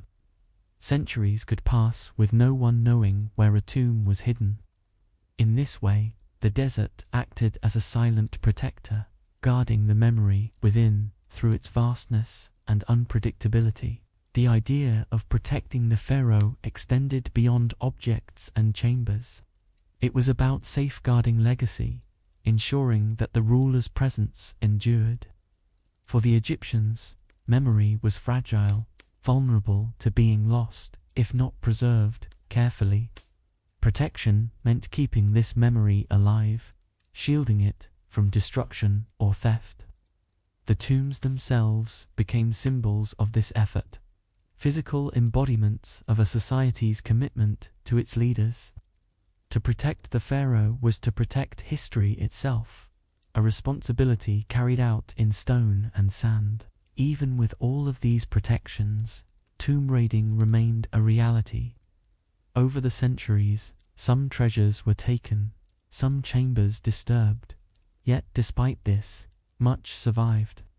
The complexity of the designs, the strength of the materials, and the desert's concealment ensured that many objects remained untouched until modern times. When archaeologists finally uncovered them, it was clear that protection had not been in vain. Enough remained to tell the story of Egyptian life, leadership, and tradition. The pharaohs were still remembered, their memory preserved across thousands of years. The role of protection also reveals something about human nature. It shows us how societies respond to value what they consider worth guarding, what they wish to preserve. For the Egyptians, the pharaohs represented not only individuals, but also the stability of the nation. To lose them, or the memory of them, would have been to weaken the fabric of society itself. Protecting the pharaoh was therefore an act of protecting Egypt's identity. It was not only about wealth, but about continuity, about carrying memory forward into the future. For workers and guards, the act of protection gave purpose. Their labor, their vigilance, their sacrifices were part of something greater. Though their names are mostly lost, their role in defending the tombs remains remembered through the survival of the chambers. They became silent protectors, part of the story without being seen, In this way, the act of protection connected rulers and workers alike. Both contributed to the endurance of memory, ensuring that the story of Egypt would not fade. Their effort remains visible in every chamber that still stands today. Looking back now, the protective measures of the Egyptians appear both practical and symbolic. Stone doors, false walls, hidden passages, and desert concealment all worked together to keep the pharaoh safe. Yet beyond their function, they also symbolized care, responsibility, and remembrance. To guard a tomb was to guard more than objects. Sit was to guard the meaning behind them.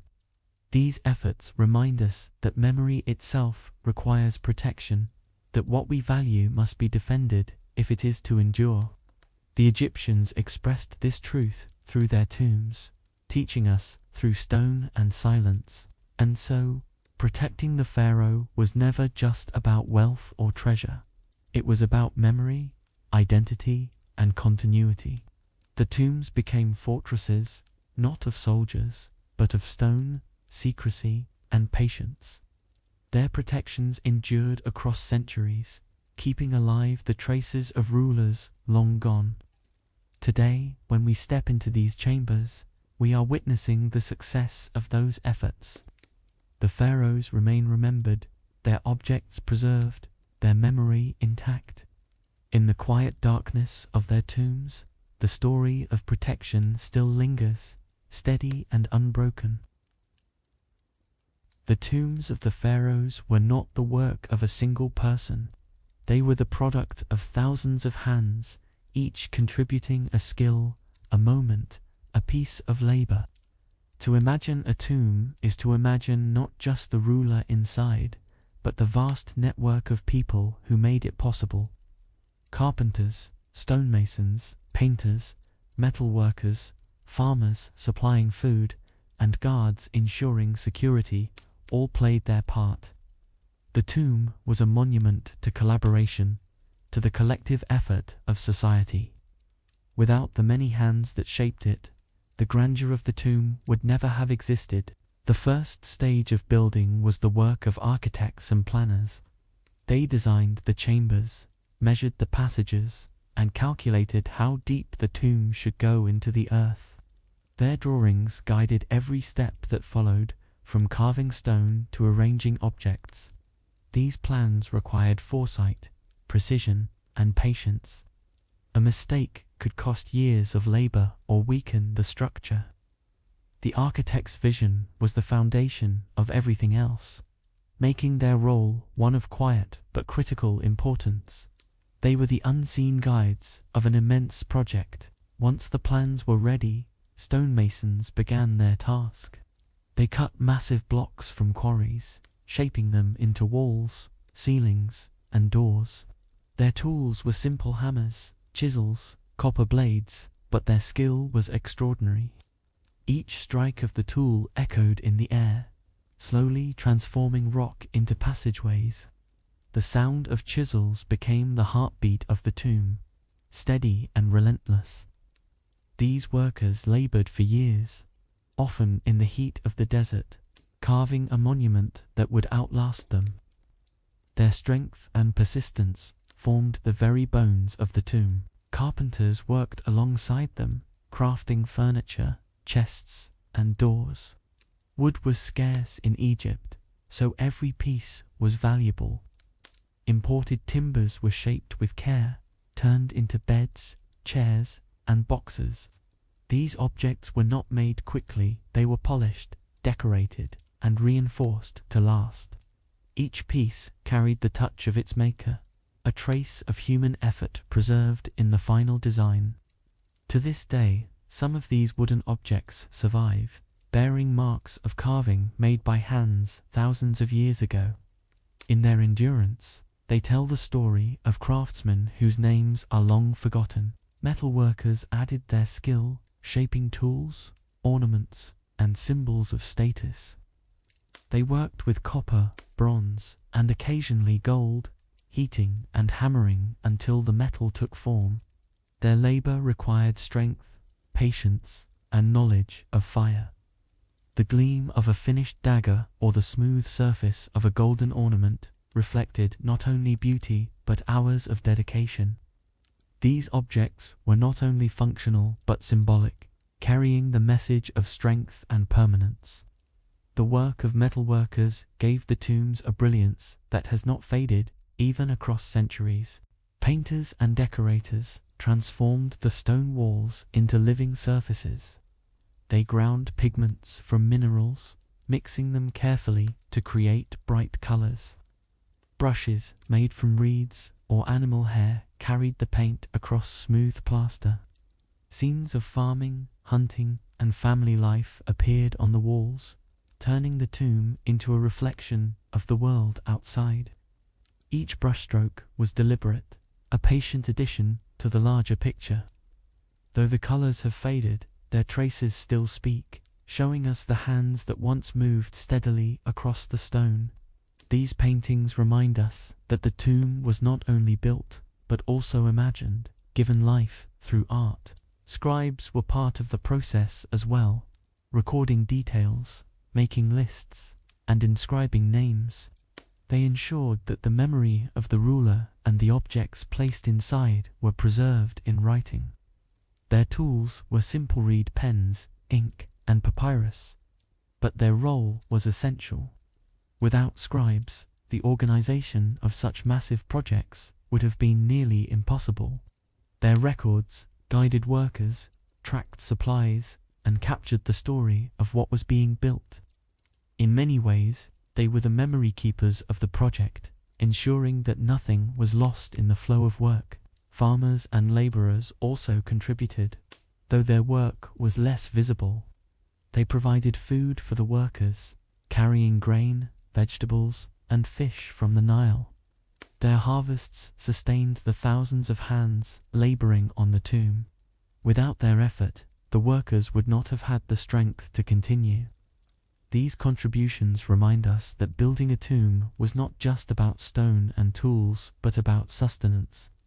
The farmer's role, though quiet, was indispensable, feeding the very hands that shaped the tomb. Their labor became part of the monument, even if unseen in the stone walls. Guards and overseers ensured order during construction. They directed the workers, kept schedules, and prevented theft or disobedience. Their presence was not only about control, but also about protection. With so many people involved, discipline was necessary to keep the project moving forward. The guards represented the authority of the ruler, watching over the work as it unfolded. Though they left no carvings or paintings of themselves, their role was part of the rhythm of construction. Their steady vigilance kept the project focused, guiding thousands of hands toward one shared goal. What is remarkable about this collective effort is its scale. Decades of work, countless workers, and endless hours of labor all came together for a single purpose. Each person contributed something, no matter how small. From the architect's plan to the mason's strike, from the carpenter's polish to the farmer's grain, every action mattered. The tombs remind us of the power of collaboration, of what people can achieve together. They were not simply monuments to rulers, but also to the society that built them. In their stone walls, we see the memory of many hands, steady and enduring. The organization of such a vast project required remarkable coordination. Supplies had to be moved from quarries to building sites, tools distributed, and schedules maintained. This was no small task in the desert heat, where distances were long and conditions harsh. Yet somehow, the Egyptians managed to keep everything running with precision. Workers were divided into groups, each with specific duties, overseen by officials and scribes. The rhythm of the project unfolded like a living machine, each part essential, each part contributing. The tomb rose slowly, but with order, shaped by discipline and shared effort. The community of workers often lived close to the building sites. Villages were constructed to house them, complete with food, supplies, sleeping quarters, and shared spaces. These small settlements became busy centers of life, filled with the sounds of tools, voices, and daily routines. Children grew up in these villages, families formed, and ordinary life continued while extraordinary work was underway. To imagine the building of a tomb is to imagine not just labor but community. Entire lives were lived in the shadow of stone walls being carved, turning construction into a way of existence. Skilled artisans passed down their knowledge through generations. Fathers taught sons, masters trained apprentices, and traditions were preserved in every stroke of a chisel or brush. The making of a tomb was not only an act of labor, but an act of teaching. Each project carried the memory of techniques refined over centuries. The survival of these tombs is a testament to that knowledge, built not from chance, but from mastery. When we look at the precision of carvings or the beauty of painted walls, we are seeing lessons passed down through countless hands, steady and enduring. The scale of the work also reveals the patience of the society. These projects could take decades, often continuing across a ruler's entire reign. Workers who began their tasks might never see the tomb completed, yet they labored with the knowledge that their contribution mattered, even if the final result was beyond their lifetime. This patience created monuments that outlasted centuries, testaments to endurance as much as to skill. It reminds us that some achievements require more than one life to complete, more than one generation to finish. The tombs were not quick creations, but slow, deliberate works of time itself. Even mistakes became part of the process. A crack in the stone, a miscalculated passage, or an error in design might force changes. Workers adapted, altering plans, carving new directions, or reinforcing weakened areas. These adjustments show us that the tombs, though monumental, were still human creations. They carried imperfections hidden beneath their grandeur, reminders that even the greatest works are shaped by trial and error. Yet it was in overcoming these challenges that the Egyptians proved their resilience. The tombs stand not because they were flawless, but because they were adaptable, strong enough to survive imperfection. The workers themselves likely took pride in their role, though their names are mostly lost to history. Their fingerprints remain in the brushstrokes of paint, in the marks of chisels, in the polish of wood.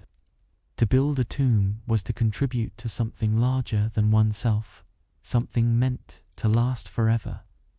That sense of permanence must have carried meaning for those who labored in the dust and heat. Even if they could not see the full purpose, their work gave shape to history itself. Their pride is preserved not in words but in stone, silent yet enduring across time.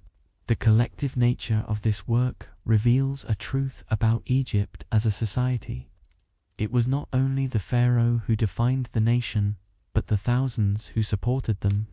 Each laborer, artisan, and scribe played a role in shaping continuity. The tombs stand as monuments to rulers, but also as silent memorials to ordinary people. Their work, though often invisible, was the foundation of everything. In this way, the tombs reflect the unity of society, built not by one but by many. They remind us that greatness is rarely achieved alone, but through the hands of countless contributors. Archaeological discoveries have given us glimpses into these worker communities.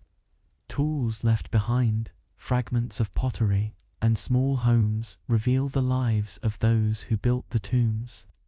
These artifacts show that they were not faceless laborers, but families, individuals, and craftsmen with their own stories. Their lives were intertwined with the work, shaping their days, their routines, and even their generations.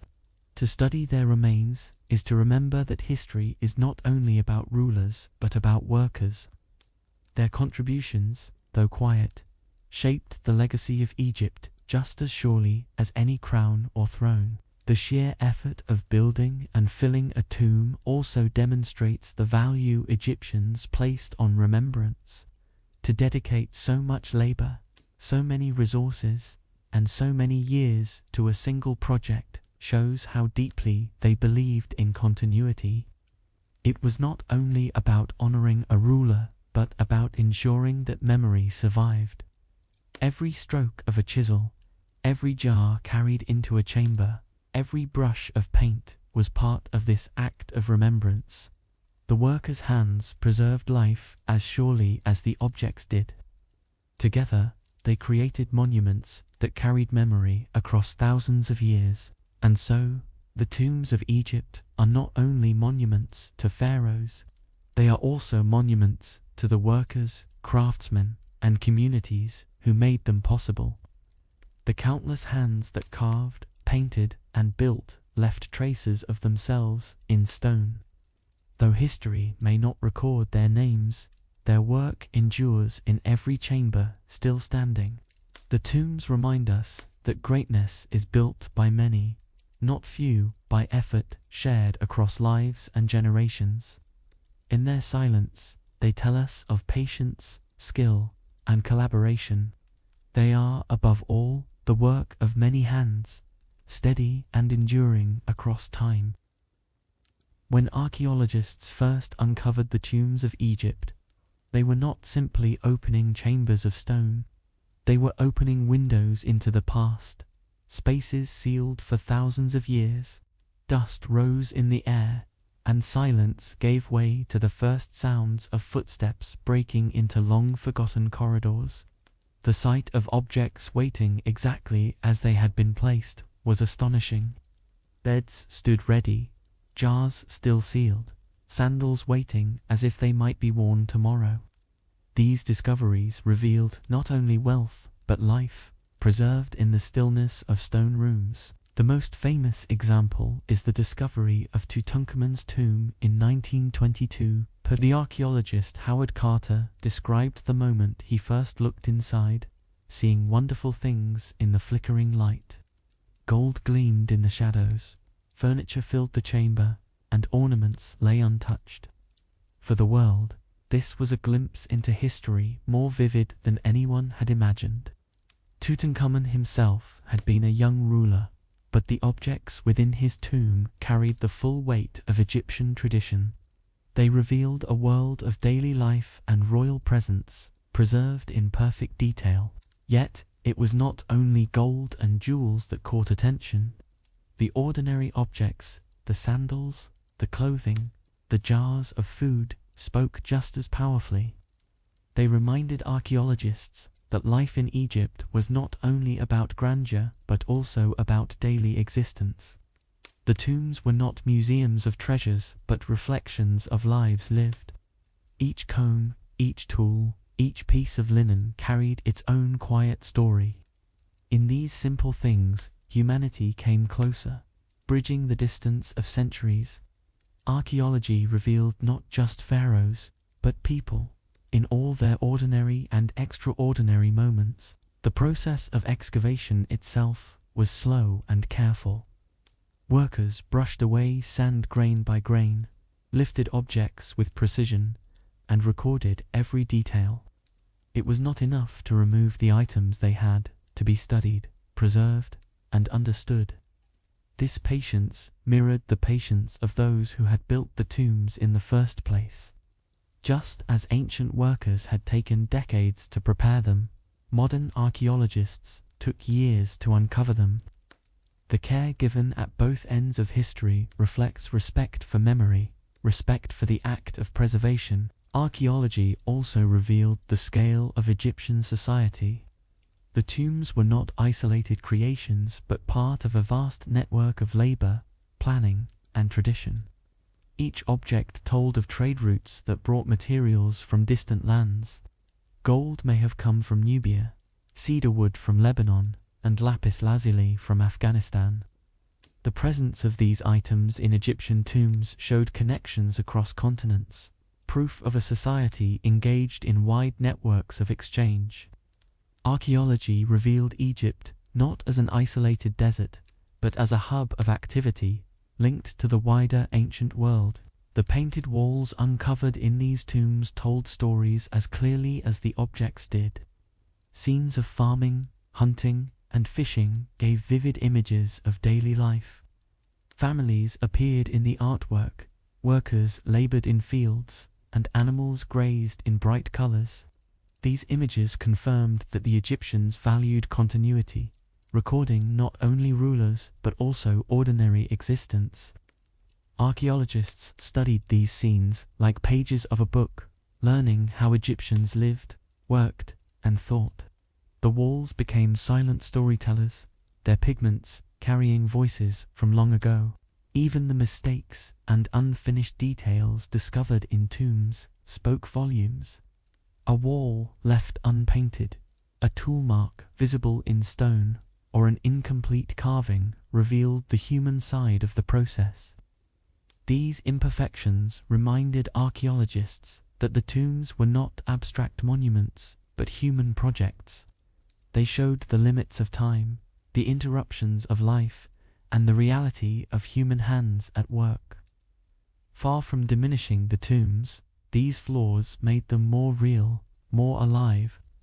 Archaeology uncovered not only perfection, but also humanity. Archaeology also showed the challenges of preservation. Many tombs had been looted in antiquity, their gold and jewels carried away. Yet even in those cases, countless objects of daily life remained. The jars, tools, and clothing, overlooked by thieves, told as much as the treasures did. In fact, they sometimes told more, offering a truer glimpse into how people lived. The survival of these ordinary objects became one of archaeology's greatest gifts, preserving history through what others had ignored. In the end, the tombs still spoke, even when robbed of their riches. The discoveries reshaped how the world understood Egypt. No longer was it imagined only as a land of myths or distant monuments. Instead, it became vivid and relatable, a place where people cooked, ate, dressed, worked, and played just as we do today. The tombs were no longer only about pharaohs, they were about humanity itself.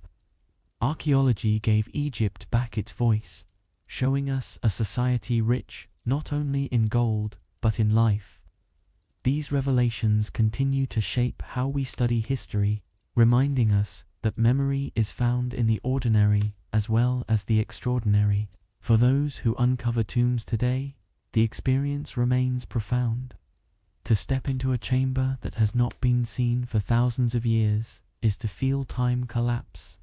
The air is heavy, the silence absolute, the sense of presence overwhelming. Each object is more than an artifact, is a messenger, carrying a story from another age. Archaeology reveals not only what was placed in the tombs, but why it mattered. In these discoveries, we find continuity, remembrance, and identity preserved in stone and silence. The tombs become not only sites of study, but places of reflection, where past and present meet quietly. The tools left behind by ancient builders also became discoveries in themselves. Chisels, hammers, and fragments of brushes were sometimes found in the rubble of tomb passages. These objects, though simple, told of the workers who had once labored in the heat and dust. They reminded archaeologists that the tombs were not only monuments to rulers, but also records of countless unnamed craftsmen. Each tool was a fingerprint of effort left silently behind. Their presence gave a voice to those whose stories were otherwise absent from written history. The study of human remains within some tombs also revealed much. Bones, mummified bodies, and fragments of wrappings offered insights into diet, health, and daily life. Scientists examined these remains carefully, learning how Egyptians lived, what illnesses they faced, and how they prepared for death. These findings were not about glorification, but about understanding humanity. Each detail told of resilience, of survival in a challenging environment. The remains, preserved by the dryness of the desert, became another layer of storytelling, revealing life through the silence of the body itself. Objects found in tombs also reshaped knowledge of trade and craft. Materials that could not be found in Egypt were discovered within their walls. Lapis lazuli from Afghanistan, cedar wood from Lebanon, and gold from Nubia showed networks of connection that stretched far beyond the Nile. These discoveries proved that Egypt was not isolated but engaged with the wider ancient world. Archaeology revealed these links, not through words, but through objects carried across deserts and seas. The tombs, in their silence, told stories of exchange, cooperation, and distant journeys. One of the most powerful lessons archaeology revealed was the human side of rulers. Through their objects, pharaohs were seen not only as leaders, but as people. Their sandals, combs, games, and clothing showed them in moments of daily life.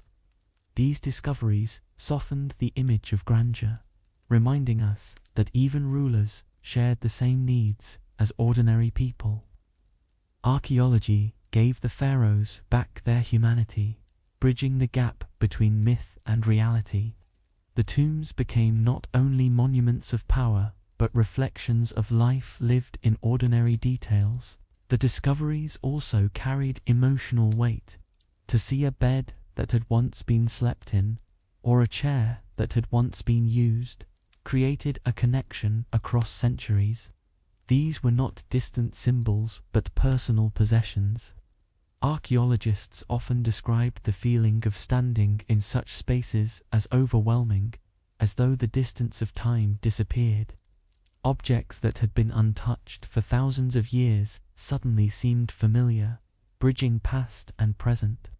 In this familiarity, history became not abstract, but personal, alive in the quiet details of everyday objects. The patience required to study these objects also mirrored the patience of their makers.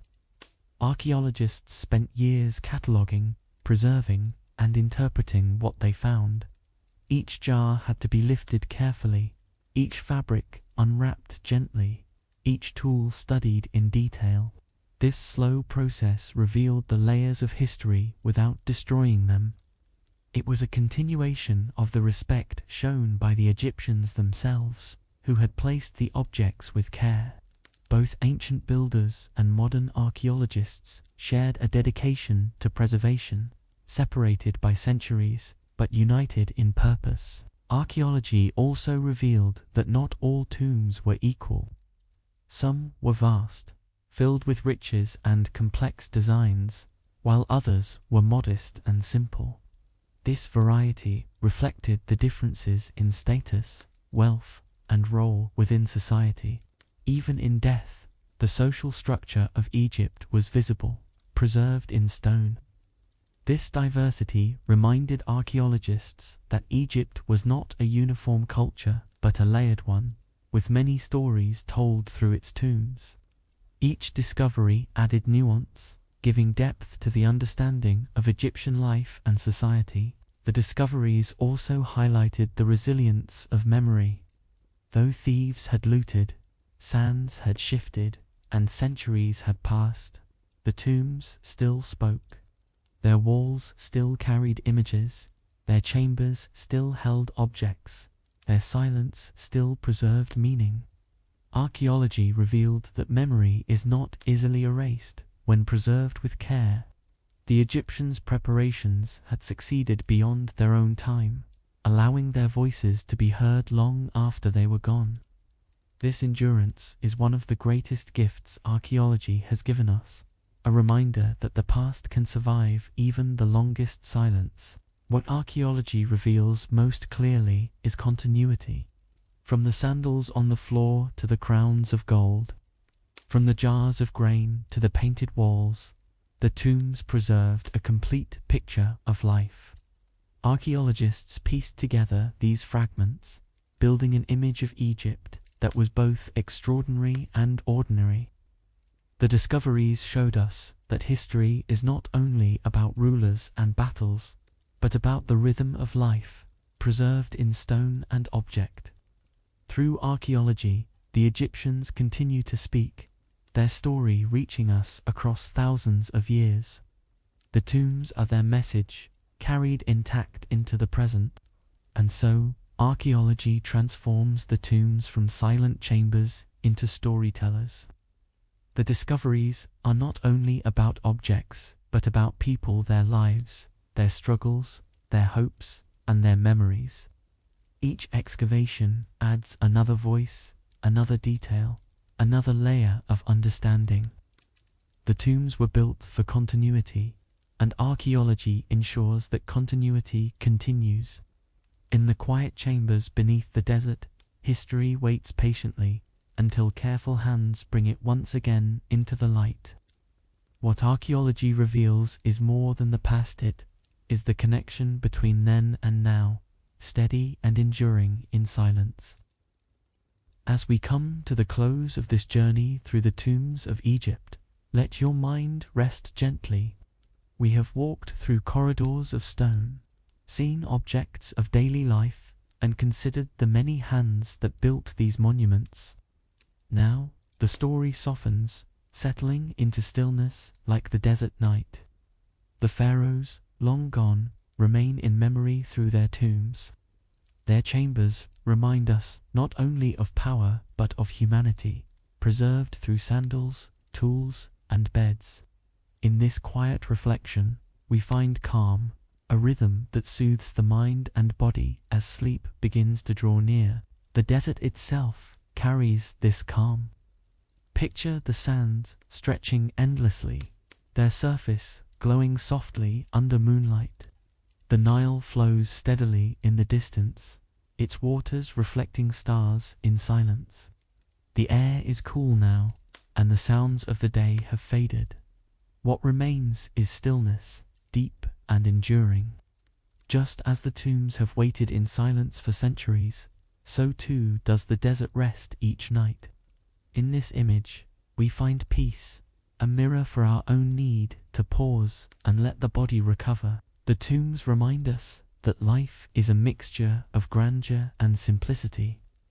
Gold and jewels sat beside sandals and jars of grain. Thrones rested near combs, and crowns were placed alongside simple tools. This balance teaches us something gentle, that life is made whole not by greatness alone, but by ordinary details. To remember both is to honor the fullness of existence.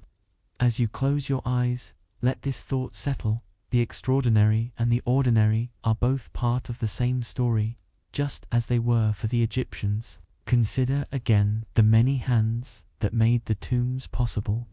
Workers who carved stone, painted walls, and wove linen contributed silently to something far greater than themselves. Though their names are forgotten, their efforts endure in every object and chamber. Their patience and labor are preserved in stone, a reminder that human effort carries meaning beyond a single lifetime. As you drift into rest, think of these hands, steady and tireless, shaping monuments that still stand today. Their story is one of perseverance, patience, and continuity, all of which bring a sense of calm to our thoughts tonight. The archaeologists who uncovered these tombs also remind us of patience. Their work, slow and deliberate, echoed the patience of the builders themselves. Grain by grain, layer by layer, they revealed what had been hidden. Their discoveries allowed us to see into the past, to understand lives long gone, and to hear voices that had been silent for centuries. In their care, we see the same dedication to preservation, the same respect for memory. Their role completes the circle, connecting the ancient hands that built with the modern hands that uncovered. Now think of the silence within a tomb once more. The heavy stone walls press close, the air is cool, and the space is filled with stillness. Objects wait in their places, untouched, as though life might resume at any moment. There is no noise, no rush, no distraction, only calm. This silence, carried across thousands of years, becomes a gift for us now. It allows us to imagine, to reflect, and to rest. In that silence, we can allow our own thoughts to grow quiet, our breathing to slow, our bodies to sink into ease. The story of the tombs is not only about death, but about life remembered. Every sandal, every jar, every brushstroke of paint is a reminder that life once filled these spaces. Families laughed, workers labored, rulers governed. All of this echoed into the tombs through objects and images. What we see today is not emptiness, but presence, carefully preserved. These reminders bring comfort, showing that life leaves traces, even when voices fade. And in remembering this, we find our own peace, knowing that continuity is part of the human story. As the desert night deepens, let your imagination rest there. Picture the stars above Egypt, bright and countless, scattered across the sky. The cool air moves softly across the sand, while the river flows with steady calm. The tombs beneath remain untouched, silent chambers filled with memory. This scene is steady, unchanging, a rhythm that has carried on for thousands of years. Let this image be your own resting place tonight, a quiet landscape where thought slows and the body begins to let go. The Egyptians believed in preparation, in continuity, in remembrance. Their tombs were built with patience, filled with meaning, and sealed with care.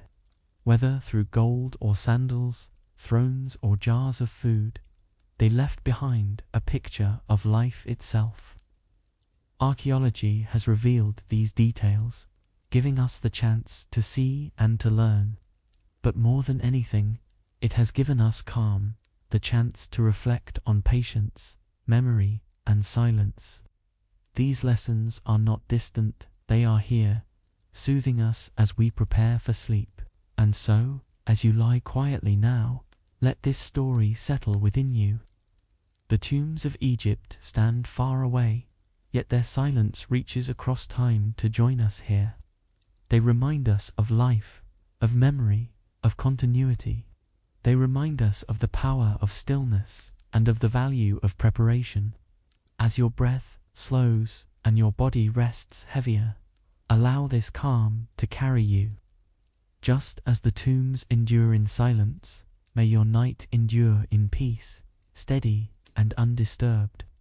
The story closes now, and sleep may take its place. As the story rests in your mind, think of how the tombs carry silence, not as emptiness, but as fullness.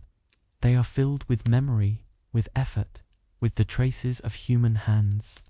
This fullness is what has endured, carried across centuries, to reach us now. It is a reminder that history is never truly gone. It simply waits, quietly, until we are ready to listen. In this way, the tombs are like lullabies, soft and steady, guiding us into stillness. The memory of Egypt's tombs is more than stone and gold. It is the memory of patience, of work shared by many, of objects chosen with care. The sandals, the jars, the chairs, and the crowns all tell us of continuity. They remind us that life is made of details, and those details matter. To reflect on them is to reflect on our own days, our own ordinary routines, and the meaning they carry. This thought itself brings calm, like the steady flow of the Nile, soothing and unbroken. Sleep often comes when the mind finds a rhythm to follow. Tonight, that rhythm has been carried by history, by the story of tombs prepared with care. The slow pace of chisels in stone, the steady labor of workers, the patience of archaeologists, all of it forms a quiet rhythm. Let that rhythm echo in your own breathing now, steady and calm. Inhale slowly, exhale gently, allow your body to follow this same pattern. The story becomes breath, and the breath becomes rest, guiding you deeper into sleep. The stars above the desert remain the same stars we see now. They connect us across centuries, across distances, reminding us of continuity. As Egyptians once looked up at them, so do we tonight. Their stillness mirrors the stillness of the tombs, and their light mirrors the memory preserved in stone. To reflect on this is to feel small yet connected, part of something that stretches far beyond us. This thought does not bring fear, but comfort, a reminder that time itself carries us gently forward. Think now of the workers one last time. Their hands, strong and steady, carved stone, painted walls, wove linen, and shaped objects. Their effort, though unrecorded in words, remains visible. They are remembered through the tombs themselves, each strike of their tools preserved in silence. To honor them is to honor patience, dedication, and quiet labor. Their work becomes our memory now, passed along through history. In their silence, we find calm, just as they gave calmness to their rulers long ago. The pharaohs themselves become part of this calm. Though their power has faded, their presence endures in the objects and chambers left behind. They remind us that leadership, too, becomes memory, part of the flow of history. Their tombs show us that power is not only about command, but about continuity. They are remembered not only through grandeur, but through sandals, combs, and jars of food. This balance makes them human again, and in that humanity, they become closer, more familiar. Their memory, like ours, rests in ordinary things. As you listen now, allow the silence of the tombs to become your own silence. Let your body sink into rest, your breath grow softer, your thoughts fade. The story has carried you gently to this point, and now you can let go. Just as the chambers of stone waited patiently in darkness, so too can your mind rest in quiet.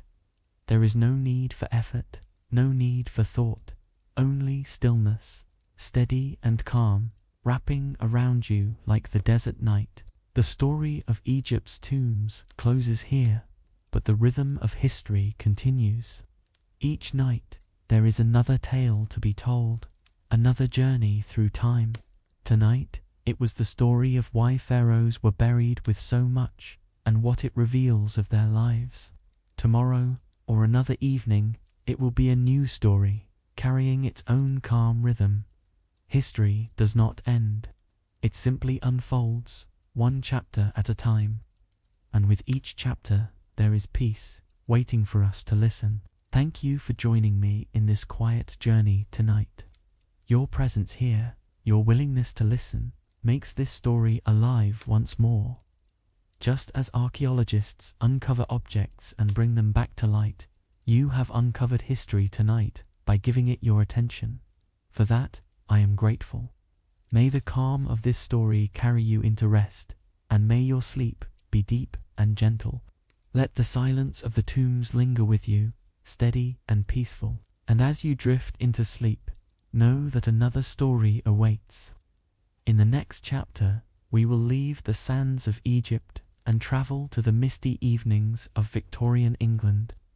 There, we will ask a new question. Why did the Victorians love ghost stories so much? It will be another quiet journey, told slowly, designed to soothe as much as to inform. Until then, let your eyes grow heavy, let your breath grow steady, and let this night carry you into rest. The story has ended, but your calm continues, soft and unbroken.